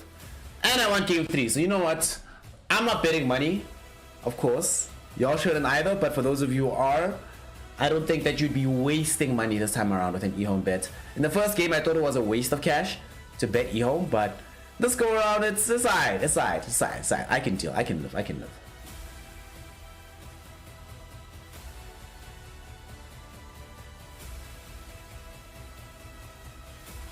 Elephant don't have a lot of uptime. Like they can just keep fighting over and over and over and over and over and over again. But the side of eHome, gonna be a lot more deliberate from how they move across the map, how they make their action happening. And let us see what's gonna happen here today. eHome versus Elephant, game number 2. Elephant went in here with a 4 melee hero strat. I am uncertain about whether or not this is truly the path to victory for them, but nonetheless, this is the path they've embarked upon. Let's see if they'll be good for the money coming through on this one. One big thing as well about the way that this game is going to play out. Elephant, they're in this weird situation where they're playing this draft that they can't afford to fall behind. The game just looks awful playing into eHome from behind, man. One huge thing about this last pick Lich as well, if they are able to get really good lanes early on, then eHome will put themselves in a position where this Frost Shield, do not sleep on Frost Shield. When they change the damage reduction to percentage based, yo, against spells like Omni Slash, it does the most. So depending on the positioning of this here Lich in the middle of these fights, a lot of damage mitigation should be coming out now from the side of eHome.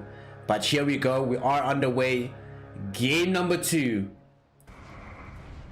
Let's see what predictions look like. 2k on both sides, okay.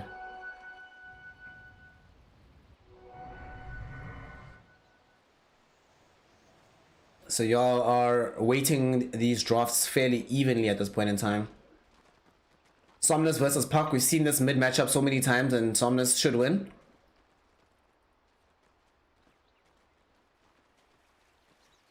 Also, DK, one of the few mid heroes right now that can actually completely skip over buying bottle. However, interestingly enough, I legit saw this exact configuration. DK into Puck, where Puck also had Phoenix on his team, and then Phoenix ended up playing 4, because in that game, I think they put Witch Doctor as 5, I'm not mistaken, I'm not 100% sure. But the interesting thing about that, and I think why they also opted for Fade to play the Phoenix in this game, is that if you play Fade Phoenix, then you enable yourself to be able to build an early Spirit Vessel on that Phoenix. And if you get the early Spirit Vessel, in this game, looking at these heroes on the side of Elephant, Spirit Vessel demolishes them. In particular, the DK. Gonna have a really rough time when that does come out. So that could be the option stack here and the rationale for how EOM decided to pick at the very end of the draft. Mid lane will go Elephant's way. Bottom is mostly going to go the way of EOM. For now, it is going to be a lot of farm for Eurus, but as these levels start to pick up for Chalice, this lane becomes very difficult. So you will see Red Panda for the next 2 levels, at least up until they get to level 4 onwards, whenever possible, trying to harass Chalice, force him to use as much regen as he can, because you lose that opportunity as the axe gets stronger. Here on top, Sylar. Out here. They're actually about to lose X-Nova. My god, that's a lot of damage. Frost Shield will come out, but X-Nova's dead. Yeah, first blood. Well, if we go by what we saw in the previous game, then the team that loses their support first here in the top lane is the team that ends up winning. However, I'm sure losing a core hero is a very different kettle of fish, as Sylar will also end up getting brought down by FY, a double kill here in the top lane. This lane is going to be like this for a while, because you have the constant harass from the Skywrath Mage, the constant sustain from the Legion Commander, meaning Legion doesn't mind coming into your face and trading hits with you as a Spectre. So that top lane is going to go very well. This mid lane is going to go very well. 2 out of 3 lanes that Elephant are looking fresh on the money for. That does put more pressure onto Yang here in the top lane, because it means that he has to utilize this early start well to make sure that he keeps these heroes suppressed.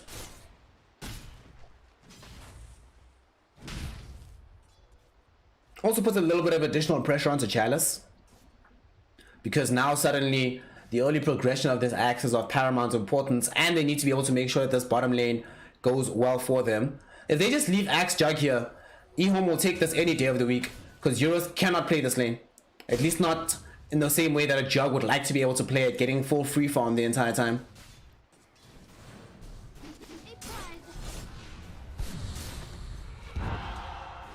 Man, look at the damage done to Sylar. Good god. Woo! Does he have a salve or something? There is a salve in the lane. Oh no, no, are you kidding me? Oh, that just hurts my soul. That just hurts my soul. Painful situation there. But unfortunately, the arcane bolt thrown out there by FY does enable them to cancel out a salve.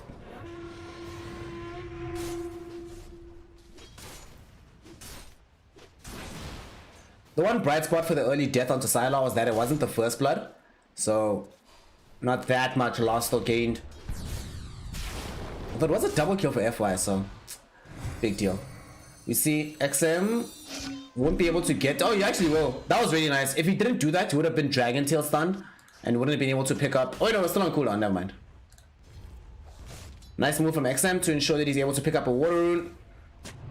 I believe they denied both of them to the DK, but he didn't go for the bottle. Does have the pointer to the Dragon's Blood, so should be okay. X-Nova taking some damage in the top lane. The slow onto Yang. Is Yang in trouble? Doesn't need to put himself in a bad position, because they are able to get the kill onto X-Nova. And now it did require them to bring in Fade to try and help out with bringing down Yang. Will Yang die? Yes, he will. Sylar, though, in trouble. FY is a little bit out of mana, so can't get off more than one additional spell. That one additional spell, though, will be enough, as he throws off the concussive shot. The Arcane Bolt comes in to follow it up at the end and enables FY to get yet another double kill. 4 kills early on in the game for the Skywrath Mage. FY being a massive terror here in the top lane and preventing the Spectre from getting the start that she wants. She'll obviously have to back off into the base and buy Blade Mail. But for me, that's not just what happened, right? Them having to draw Fade to the top lane to assist means that there is now no Phoenix down here bottom. So Chalice, I doubt he dies, but now can't be the hero that dominates the Juggernaut there. There's going to be a grab maybe onto X-Nova. Somnus able to pick up that kill. Might cost him his life, however. XM doesn't want to dive onto the high ground though. And they will let this one go. They realize that Somnus is pretty tanky. And FY has just been on point all across this map. Lucio Orb, Throne Floor, it will bring him down eventually. So dominating streak ended. That gives XM a healthy shot in the arm of gold. Nice usage of the level 6. Once he gets level 7 and Dreamcoil is back online, we need to have him move maybe bottom. Chalice in trouble. Oof, he's dead. Yeah, Chalice is dead. Wait, why didn't Euros come closer for spin? Doesn't he have level 3 spin? Oh, it was on cooldown. Okay. I was very surprised by that move. Like, yo, there's an opportunity here to potentially get a kill, but they're just going to be happy to zone back Chalice. This time around, FY is the one that comes bottom too. He's plied his trade towards middle, helped to kill Lich there. He's already been able to secure the top lane beyond a shadow of a doubt, so time to come and help out bottom. Although I do think they scouted out the movement. Yeah, they tip each other so they know that they're in the vicinity. This is so amazing. This FY Skywrath Mage is just dominating the map right now. He's going to move back towards middle. They do have Dragon Tail, but they don't have level 6 on the Skywrath Mage, so no Mystic Flare available. Although, let's see. The silence out. Is there enough to kill? Yes, there is. XM, no! Still alive. Are you kidding me? Breathe Fire won't be able to close the gap. Somnus trying to flap closer and closer. Breathe Fire too short. Ooh, XM, baby. On the last possible piece of damage. Unfortunately for the Skywrath Mage, it's only 1 point into the Ancient Seal, so the duration is not long enough to enable them to get off that last little tick of damage. That was so close.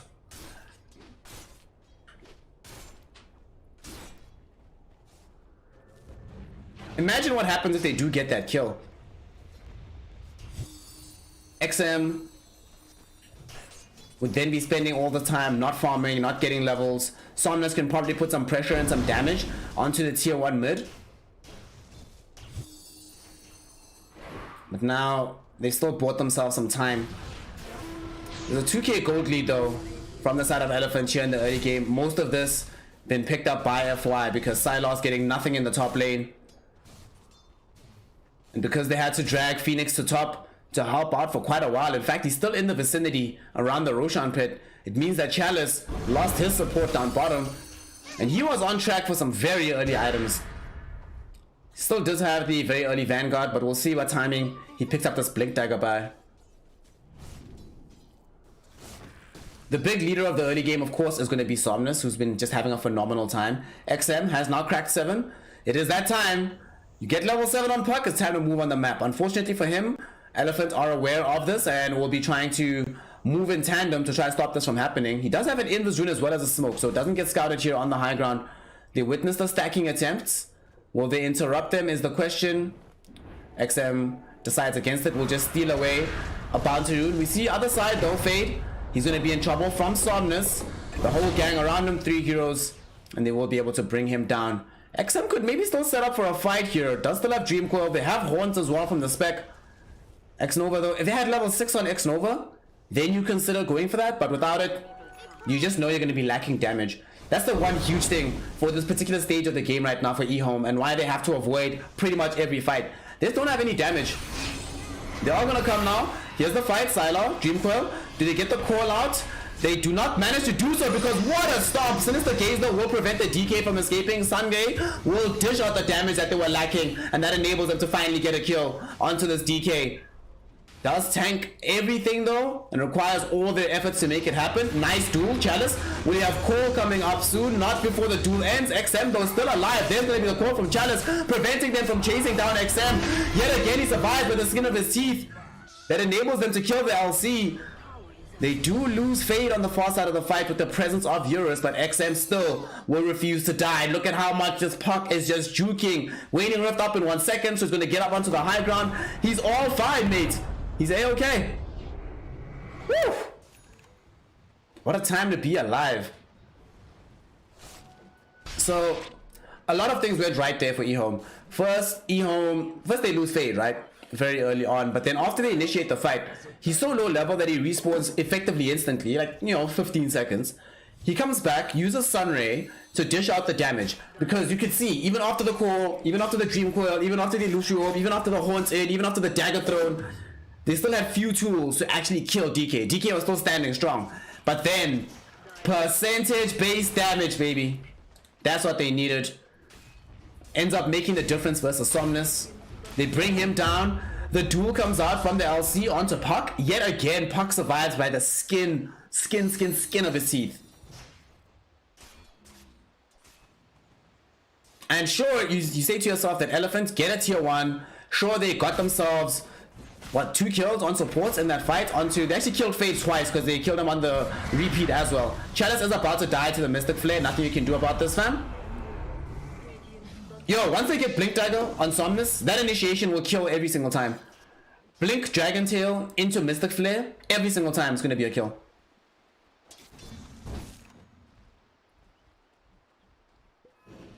And they're going to use the time that they got from taking the tier 1 middle, and they understand where they are at the stage of the game. They're like, okay, we took the tier 1 middle, but the previous fight we took, if we didn't get these tower mid, and we don't keep pressing this advantage, we've opened up some space now for eHome to be able to catch up. And that's the last thing we want, especially on the Spectre. And she indeed has been catching up. Syla has the Blade Mail, looking into the Yasha now.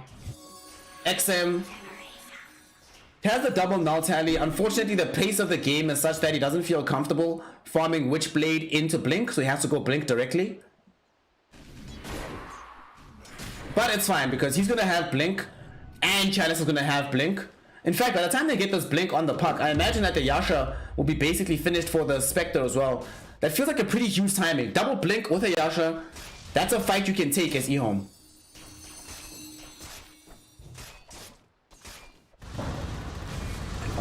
Fade feels bad. Feels bad. Fade just ends up dying. Kinda sucks. Nice silence going out onto the LC, because otherwise you would have been dueled right now, my friend. So XM able to escape away from what potentially would have been certain death in that situation. Dire's bottom tower is under attack. Another aspect of this lich also, I was literally about to mention this when he put this out, because you see him moving bottom, right? And a lot of other support heroes who go into a lane where there's no other heroes, it's just going there to collect experience. But when you're playing lich, you can go there and actually prevent the push. In fact, if he has a TP scroll, he can port top right now. Yeah, port top. Go, port top. There we go. That's what I like to see. Blink Call directly from Chalice, catching out the Elder Titan. And they are going to be able to find that 1 kill. Unfortunately, X-Nova not going to be able to find the range for Sinister Gaze. But he did the right thing. He ported top to get involved in this fight. Now his team, maybe they go for more here. Uh-oh. Eurus is in trouble. I kind of feel eHome should have dove him there. But they don't have any vision of where anybody else is from Elephant, so the wise thing is to just let him go.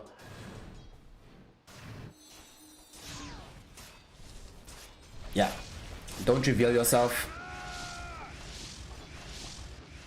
Even though, honestly, I think if they catch him without spin, they have enough damage to kill him. Like, before full support can come in. However, one dangerous part is that Red Panda has just been on point with these Elder Titan Echo Stomps, consistently catching out some of the more problematic heroes in the fight itself and preventing them from having mobility. So they just decide to back off from eHome. It's a 3k gold lead for Elephant. However, a lot of this is representative of the lead that Somnus has over everybody. He's looking so strong in the game at the moment. But these E-Home heroes are still farming. Sylar is still uncontested right now at the very least. He still has died a grand total of only twice. Not enough to fully shut down a Spectre. Also, I love this puck build, dude. He's going Maelstrom Lincoln Sphere. Okay, so they're gonna kill FY top. How satisfying do you think this kill is gonna be? Oof. Let's see, are they gonna tip him? I would tip him after this kill. It's such a thorn in our sides the entire game. Xnova will use the time opened up by this to go lay down some vision. Sylar recognizes that they're probably gonna come for him as he's hiding in the trees. Chalice also showing up. They're prepared for a follow-up fight. At the same time though, Elephant is like, alright, let's go, gang. Let's go. They brought everybody down here.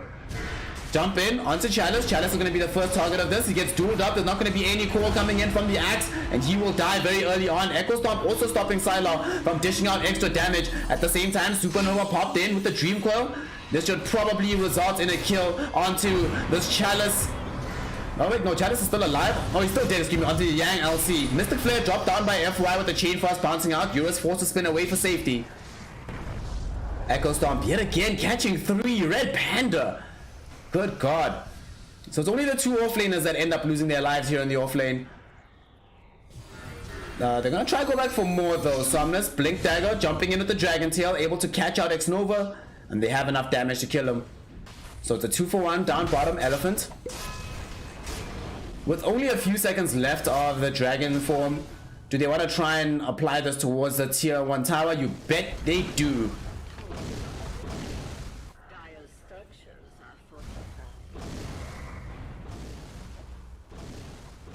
And this, I don't think they should risk their lives for this anymore. Just let it fall. Let it fall, let it fall, let it fall, let it fall. So the tier 1 tower will now go down.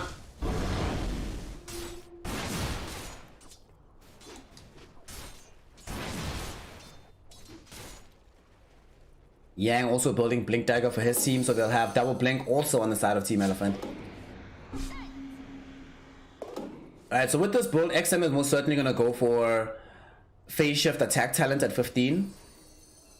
This gives them some farming for later. Also, do not sleep on the right click damage that can come out of a puck. It's actually no joke with the correct items and at the correct stage of the game.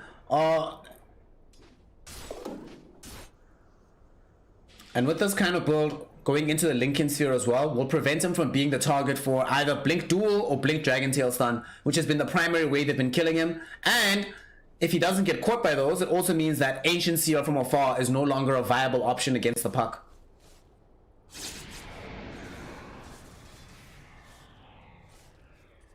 Personally, I wouldn't even mind seeing BKB afterwards. They're trying to set up for Spectre top.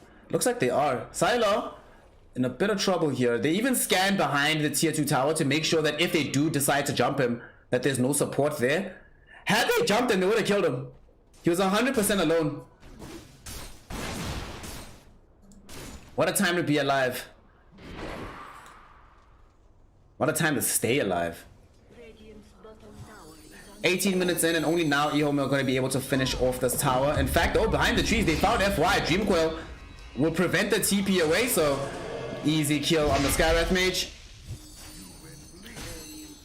Chalice didn't need to dunk him. Not at all. He didn't need to dunk him, but he's like, yes, I had to.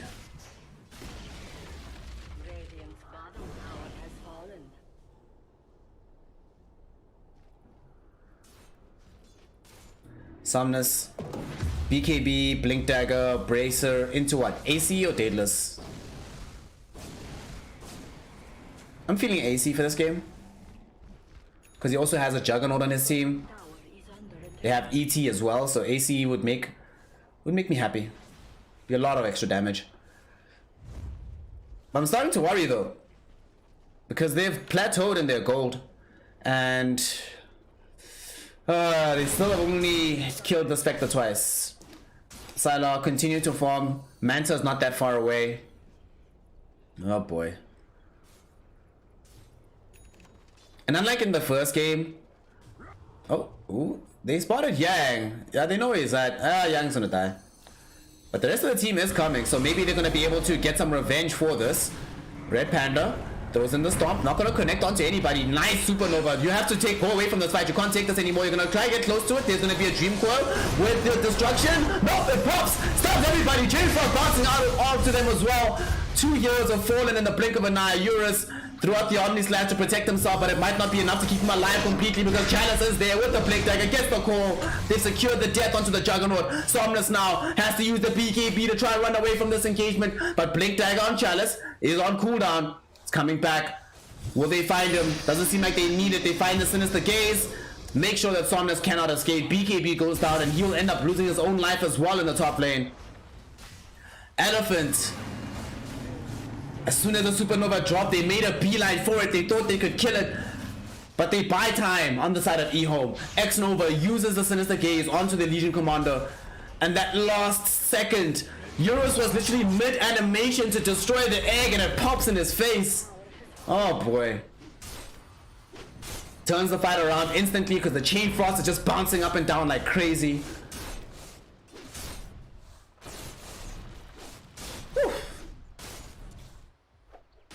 Yeah, they couldn't hit with the Legion Commander because Legion Commander got Sinister Gazed, so there was no time for her to actually lay out the damage. It's crazy.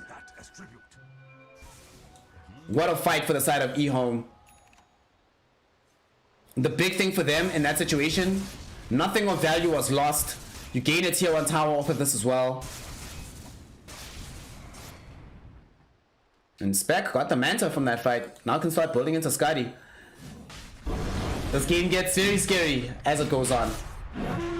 I don't think Red Panda's building Spirit Vessel either. He's going for the Solar Crest. The same is true of FY.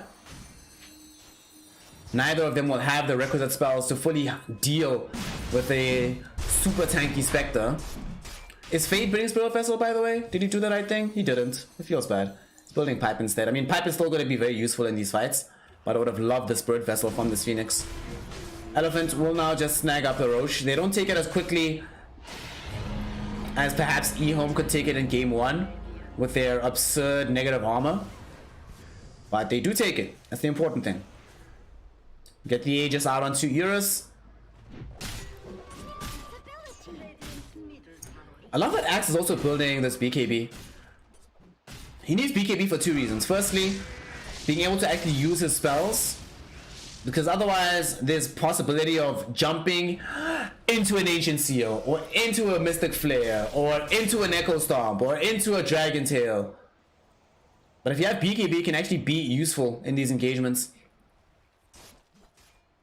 I mean, he's been very useful so far, don't get me wrong. Chalice has had a pretty great performance, 5, 2, and 5. Does have the full BKB now, so he wants to reveal it. Chalice will have his blink cancelled though by Red Panda. Yet again is playing like a god. XM, no, finally the Dragon Tail stun catches him, but the heals from Fade were there to prevent the Mystic Flare from killing him, so he does manage to escape from this area. Now Dreamcoil on the 2 with this Supernova on the low ground of the fight. Will they be able to escape from this? They might be able to escape from the pop, but Chalice finds a 2-hero core on the other side of things. Eurus in a little bit of danger. Dragon Tail stun there onto Axe, but they're able to get the cop onto FY with the duel. Is it enough damage to bring down the Spectre? No, it is not. Sylar with the allies in tow, they have enough instead to punch through Yang. Eurus trying to get away from this fight. He doesn't have to spin anymore for 6 seconds. XM able to chase him down with the Lucio, bringing down the Aegis. eHome though will not decide to press their luck there. They take a decent fight, get what they can, force a buyback out of Red Panda in the process. But the most important thing is they save the life of Sylar. He was dueled, he had the DK next to him, Jug was putting in some damage, but because of the Sunray and the core from Chalice, they're able to keep him alive at the end of the day. In fact, they give him a dual victory. That's bonus damage that Sylar has right now. He's like, thanks mate, that was awesome.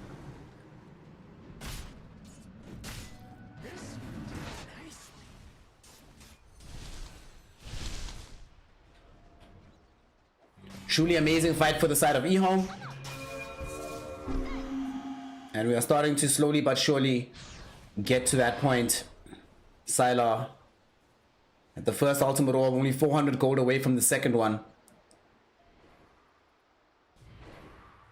And by the time the next fight comes, they're also going to have the Pipe of Insight fully completed for this Phoenix of Fade.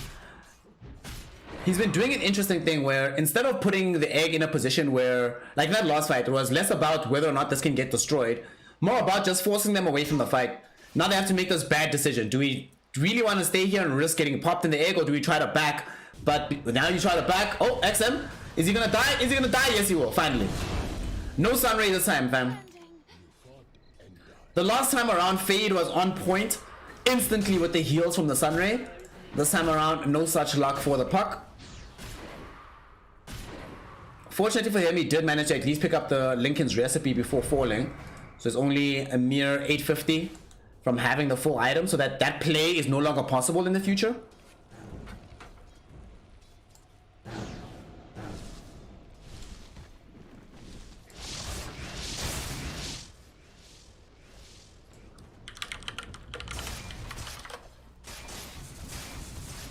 Euro's also building into a Skadi, trying to tank up as much as possible. SNY now picked up for the DK, so some bonus status resistance for himself too.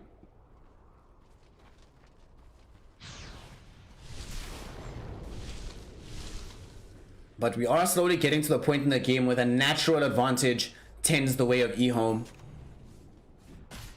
Blade Mail now up for Chalice. Oh god, this is gonna make FY's life a living hell. Gotta deal with this Blade Mail, have to deal with all that burst back damage. Still have to deal with Dispersion from the Spectre. Are they gonna pick up this Arcane Rune? Let's see where they go. They're smoked up right now. Chalice wants to reveal all these items. For the most part, the fights that they've been able to start after Chalice has gotten these items have been successful, but this time around they will get snagged up with the scan. Oh, nice haunt from the Spectre. Sylar able to scout out Eurus in the trees. Oh, that was lovely.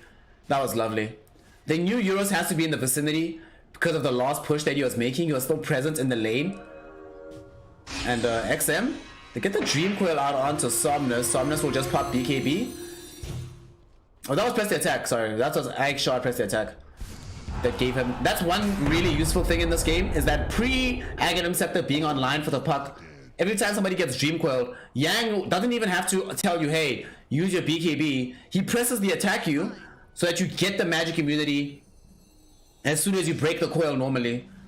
So you don't have to worry about your BKB coil ever getting really snapped. Chalice, very nice call onto FY. FY, woo! Chalice really enjoyed activating that Blade Mail. Woo!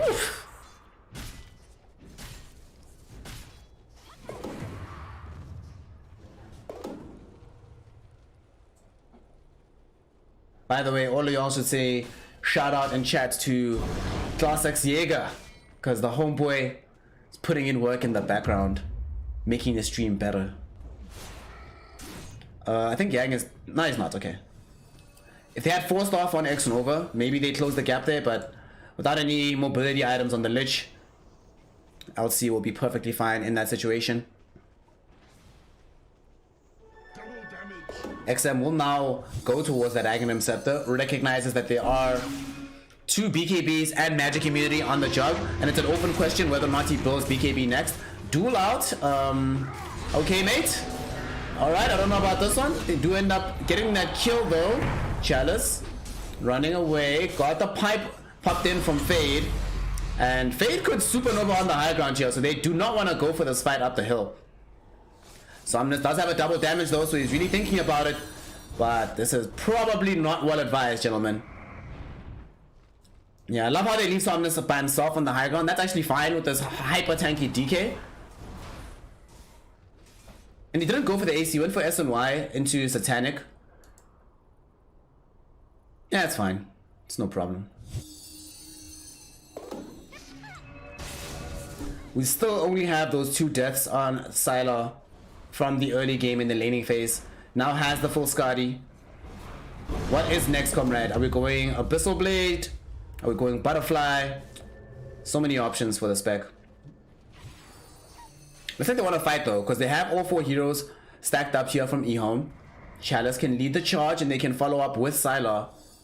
Perhaps they wait 15 seconds so that the BKB comes back online for Chalice.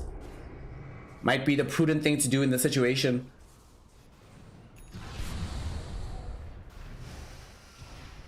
Gem now snagged up by the Lich. This is going to be game breaking.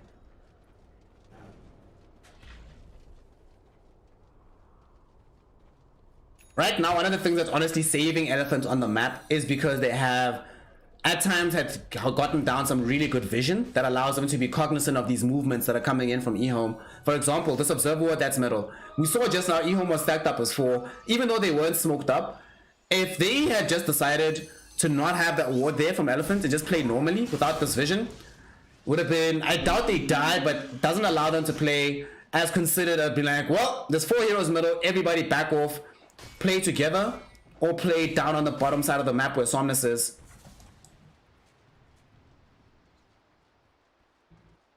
Chalice just keeps getting item after item after item. Lotus Orb now being queued up by him.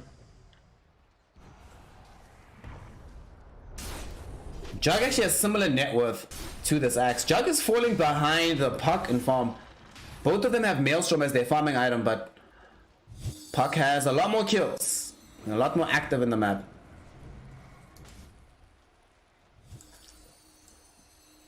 Chalice yet again being the one to lead the charge.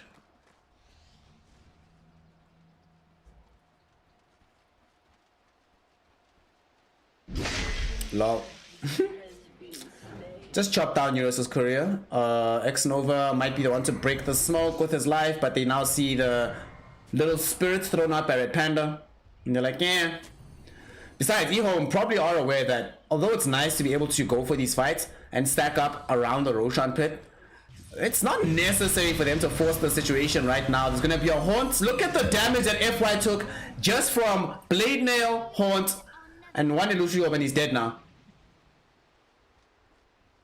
It is somewhat worth for the side of Elephant because Roche is not going to be up before the Scarlet Mage is back, and you know that the Haunt is down now for another 2 minutes. If I'm FY, I don't mind that death. I'm fine with it. Radiant's top tower is under attack. The swift, the spoils.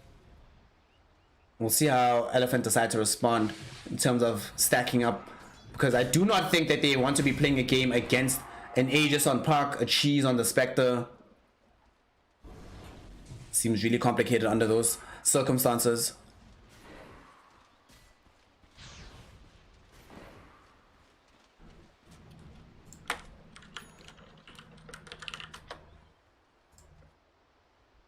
Elephant looking for all the world like they want to be able to just prevent this Roche from being taken. Red Panda just going to keep spamming out the spirit into the pit. Some local maxima have just been reached right now as we have the DK able to go pick up the full Satanic. Simultaneously, Puck has grabbed himself the Aghanim Scepter. So let's see how this next fight goes. Somnus able to get the jump onto Chalice. Chalice being kept alive. There's going to be the Sunray, but they do have enough damage to actually kill him.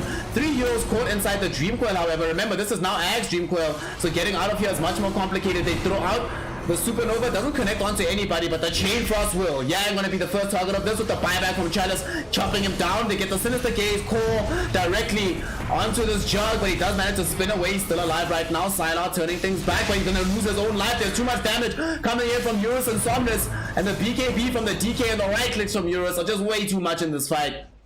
They get a double kill for Somnus. Chalice dies again, dying back in this engagement. That fight is very bad for eHome. They have to get the Roche now. They don't have an option.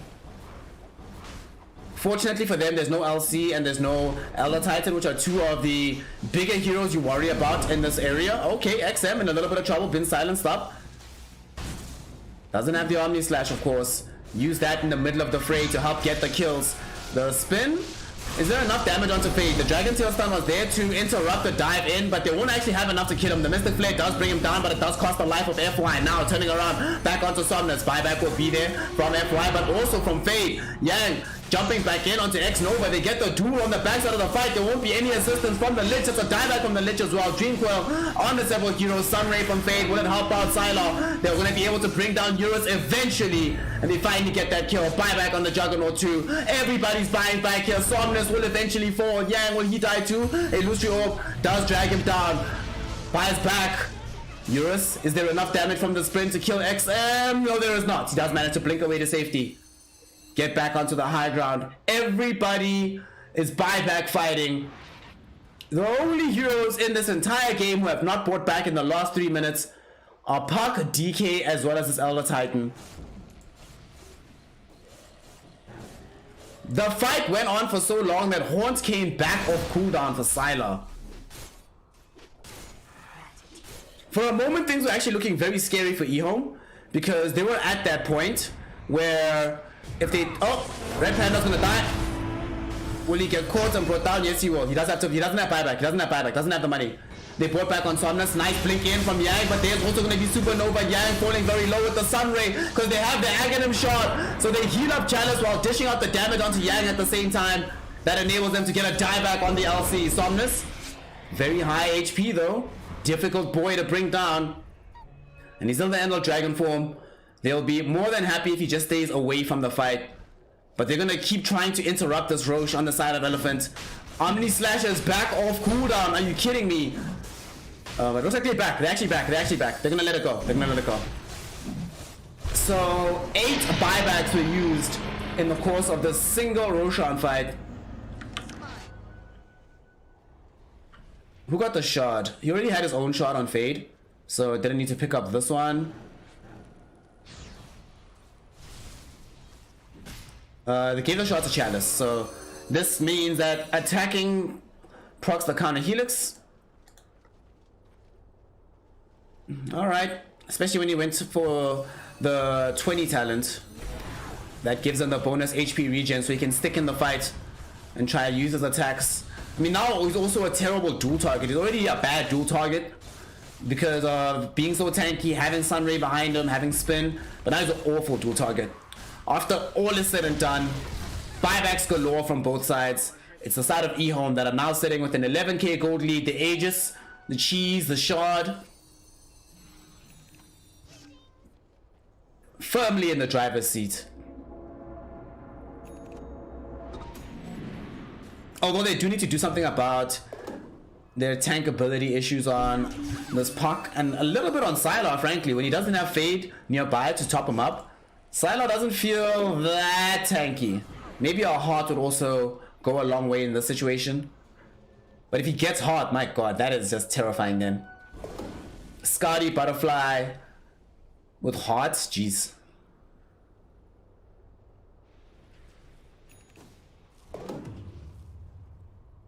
Mjolnir snagging up the bonus damage for the Juggernaut, allowing him to farm even more.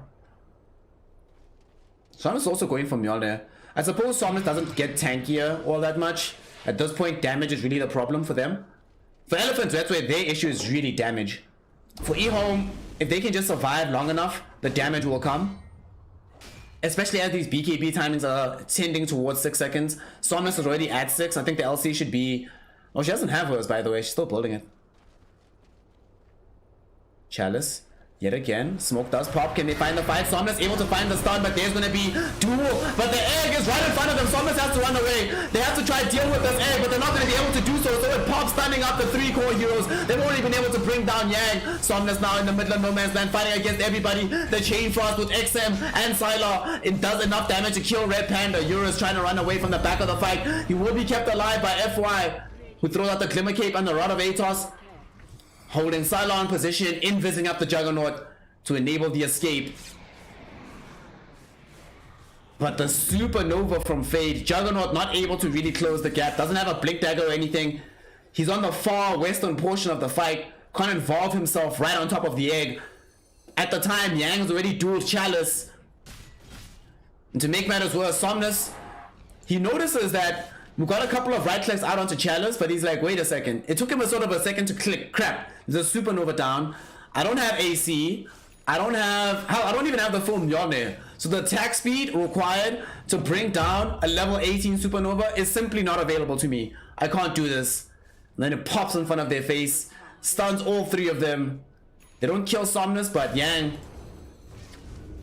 now starting to actually be a damage machine in terms of giving it away to Ehome, because that time around gave plus 30 damage to Axe.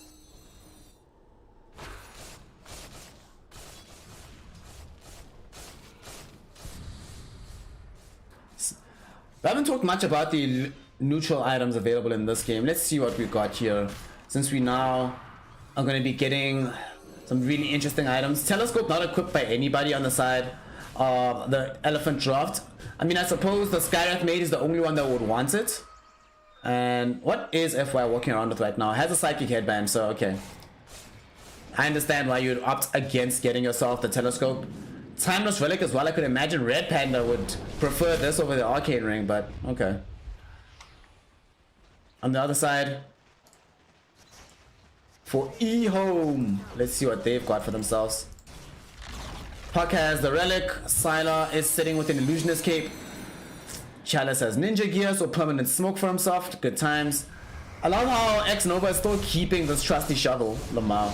And of course, Fade has the Philosopher's Stone. That's why he has a Refresher Orb now already somehow. Jump in from the Axe. Chalice finds Red Panda. Remember, there are no buybacks remaining, so if they get this kill, they'll be playing 4v5. But they do not. Now Chalice, he gets stunned up. Omni Slash onto him as well. 4-star forward to try to keep him alive. There's going to be a Glimmer Cape too, but unfortunately too much damage. And they do manage to get the kill. Fade. Supernova does pop. Oh, Aegis has just expired. XM's in trouble. XM gonna get brought down. Sylar, can he fight against the rest of the team? Supernova unfortunately will go down. Sylar completely isolated. Will not be able to run away easily here. And they do get out the Dragon Tail stun. They ensure that they hold him in position and they find the double kill. Eurus in the fight. Not only finding the damage onto Chalice with the Omni Slash, but getting the necessary grab onto the Spectre. And remember, there are no buybacks. Only Spectre has it. So that's 70 seconds no Puck. Basically 90 no Phoenix. 40 no Axe. And Ehome, a gold graph that was tending towards 20k, slashed more than in half. Given back towards Elephant. And they're going to try and force a high ground here. They know there's no buybacks.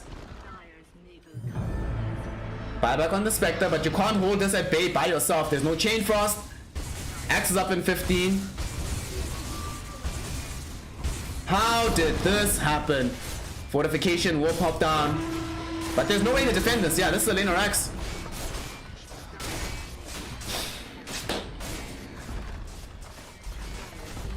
Whew. Amazing coming in from Team Elephant there. The decision making in that last fight. And oh, they're gonna connect onto X Nova. He does that buyback. Buyback instantly. You have no choice. You have to buy back. Oh, actually, he doesn't have to. He doesn't have to. Never mind. It's fine. It's fine. It's fine. They still have tier 2 towers in the other lanes. Okay. Okay. So it's fine. It's okay. It's not so bad. But look at the gold graph.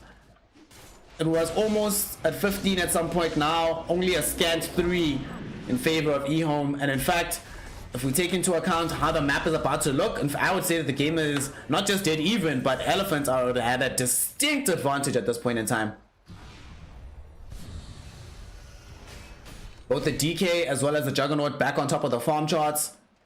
Spectre slid down dramatically. What a horrible fight. What a horrible fight. One of a horrible fight.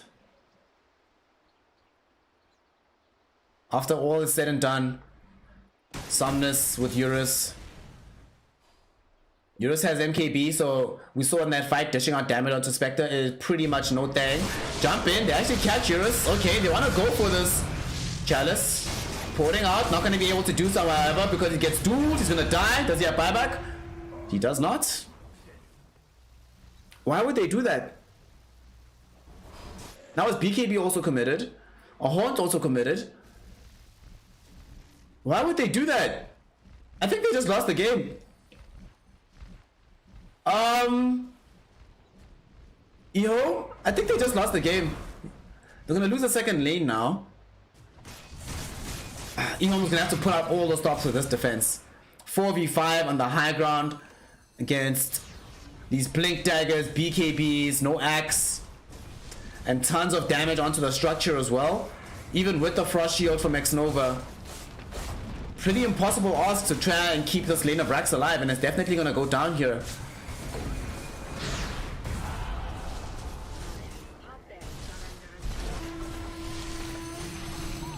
Second lane to fall for Elephant. Oh boy. It really was looking so positive for the side of eHome. But that one really bad fight down bottom. For me, I think it's not just the fact that the fight was bad, but it's the fact that the fight was bad with all of their buybacks being down. They look back on the game and say to themselves, we should have just let that be a farming Aegis. We're so far ahead that if we just stay ahead, we can't lose the game. But if we fall behind now... God. Fortunately for them, elephants still don't have an Aegis, so they can be killed if the jump is found. 30 seconds until they have access to the haunt again. They're trying to keep these waves pushed out. XM is being a little bit of bait, dangling himself here in the mid lane, hoping that somebody will come and take a little nibble to allow Chalice to get the big counter initiation back onto them. They get a little bit of vision here. And Somnus is gonna get the jump onto Chalice. They always target Chalice, and when they do, they win the fight. No axe. Back off, eHome. Supernova will pop, stunning some heroes. They're gonna try and go in for the secondary fight. There's gonna be a haunt. FY being targeted on the backside by Sylar. Still not dead just yet though. They do end up getting the kill onto him eventually. X-Nova dies too, but has to buy back. So does FY. They do lose XM though, that's the big deal. And they also find the duel directly onto the Spectre. Spectre will fall. Triple kill for Somnus. The damage from the dragon is just too damn high in these fights. Everybody being routed now from the side of eHome. 112 seconds without the spec, 50 without the axe. This range axe is almost certain to fall, but Somnus could care less about a range axe. He wants the freaking game. XM gonna try buy time. He bought back for this. Fade used both supernovas in that fight. So one more is not available. They try to get the jump. They do find the Dragon Tail stun, but they run out of the Dragon Tail form before Somnus is able to completely get the kill. However, without the big heroes, I see no hope for eHome being able to keep this push back. And now, final fight. They go, they jump in, they get the big, quick duel into the Skywrath Mage ult.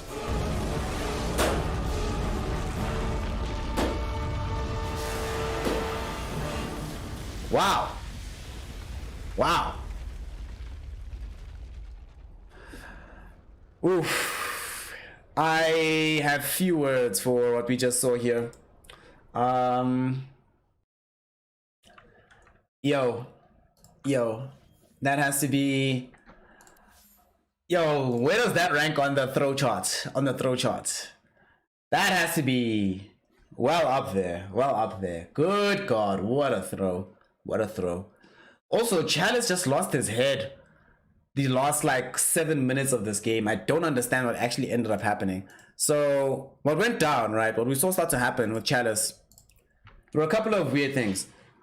I think things started to really take a turn for the worse after that move in the bottom lane. After he tried to get the call, but they don't get the kill onto Red Panda. At the time, they didn't have any reveal, so they didn't have the necessary damage to throw out. Red Panda survives, Chalice dies, it is what it is. They take that bad fight. But even after taking that bad fight, Chalice finds himself the 2 times that lost them Rax. So they lose Rax off of that disastrous fight bottom, comes in from a bad Chalice initiation. Middle, they try to take another fight where Chalice is basically alone by himself at the forefront, and he dies, and then they lose a tier 2 and a tier 3 off of that. And then, well, I think they also lost melee Rax off of that, yeah.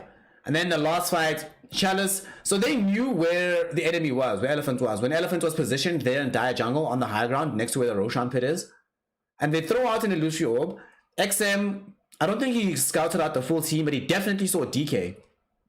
They knew for a fact that a fight might be breaking out there. And Somnus, you can see in this game, he made the decision to only target Chalice, because if he's targeting Chalice, he knows now that there's no counter initiation that they have to really worry about. They can deal with the Dream Coil because they can just stand there and say, what now? Fight us here. This is our area now. But, gosh. Honestly, I'm not even certain that eHome was, even at the end of the game there, eHome could still have taken a team fight. But what they couldn't do is take a fight that starts on Elephant's terms, in particular by killing Chalice first without buyback. Oh man, eHome.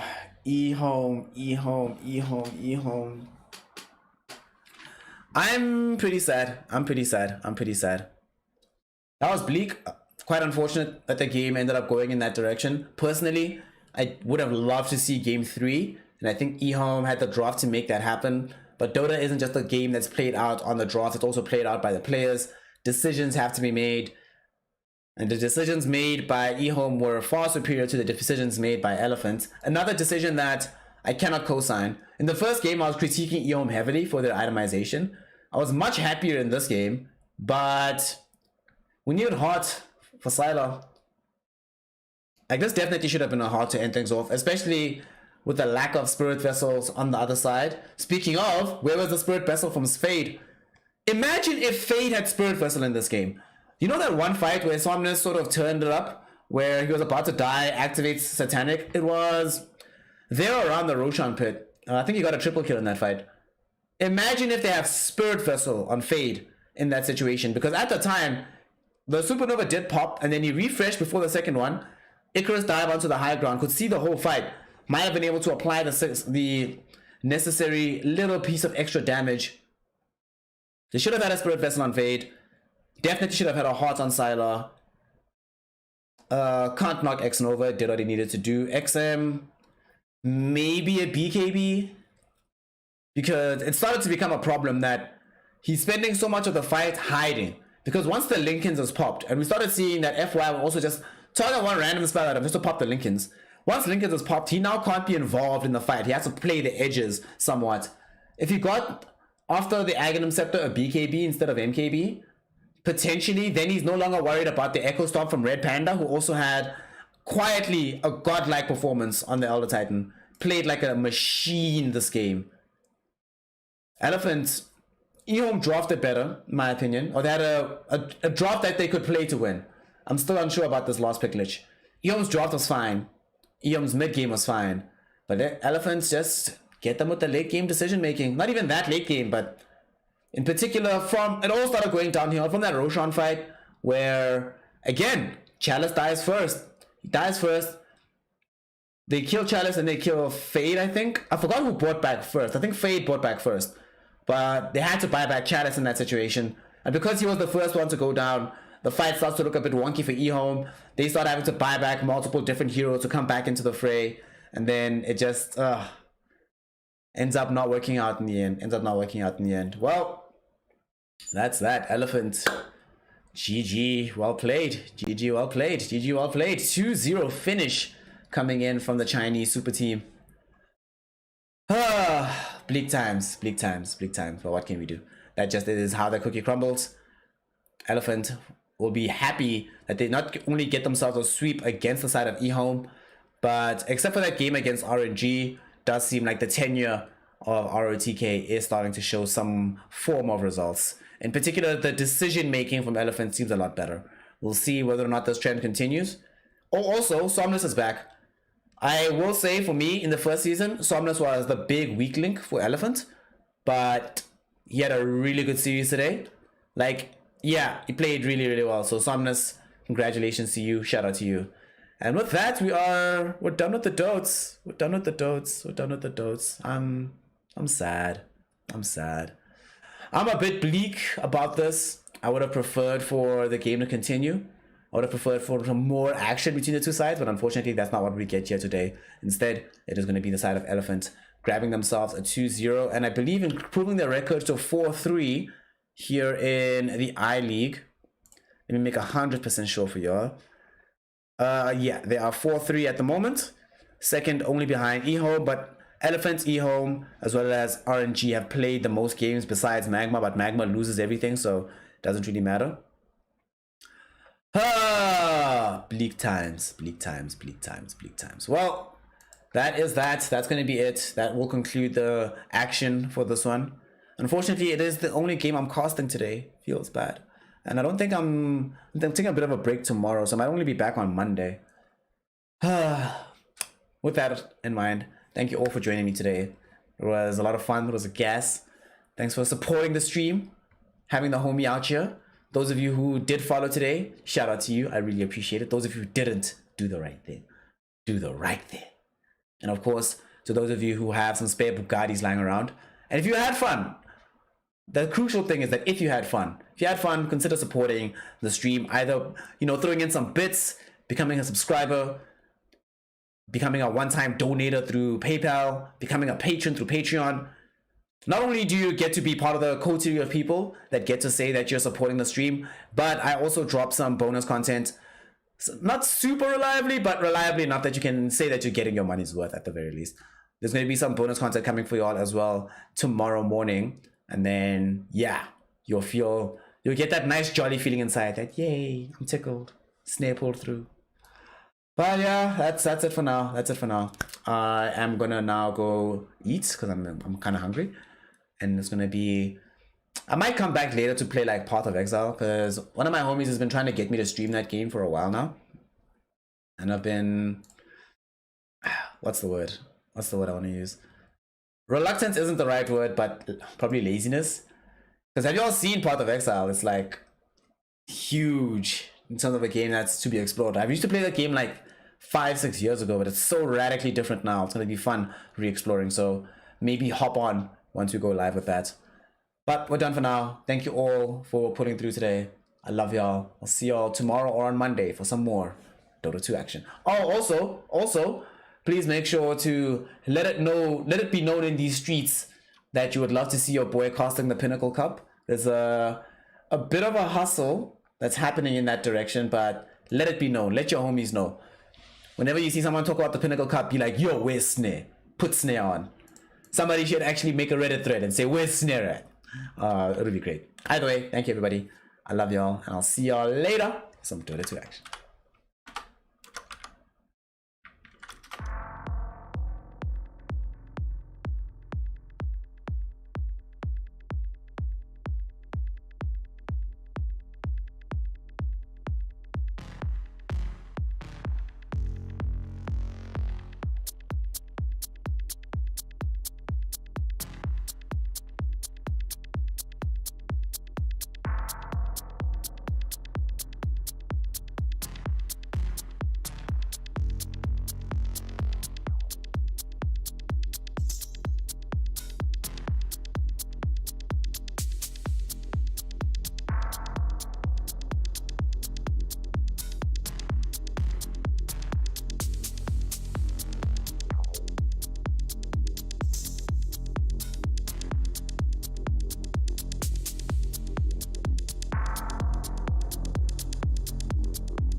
Have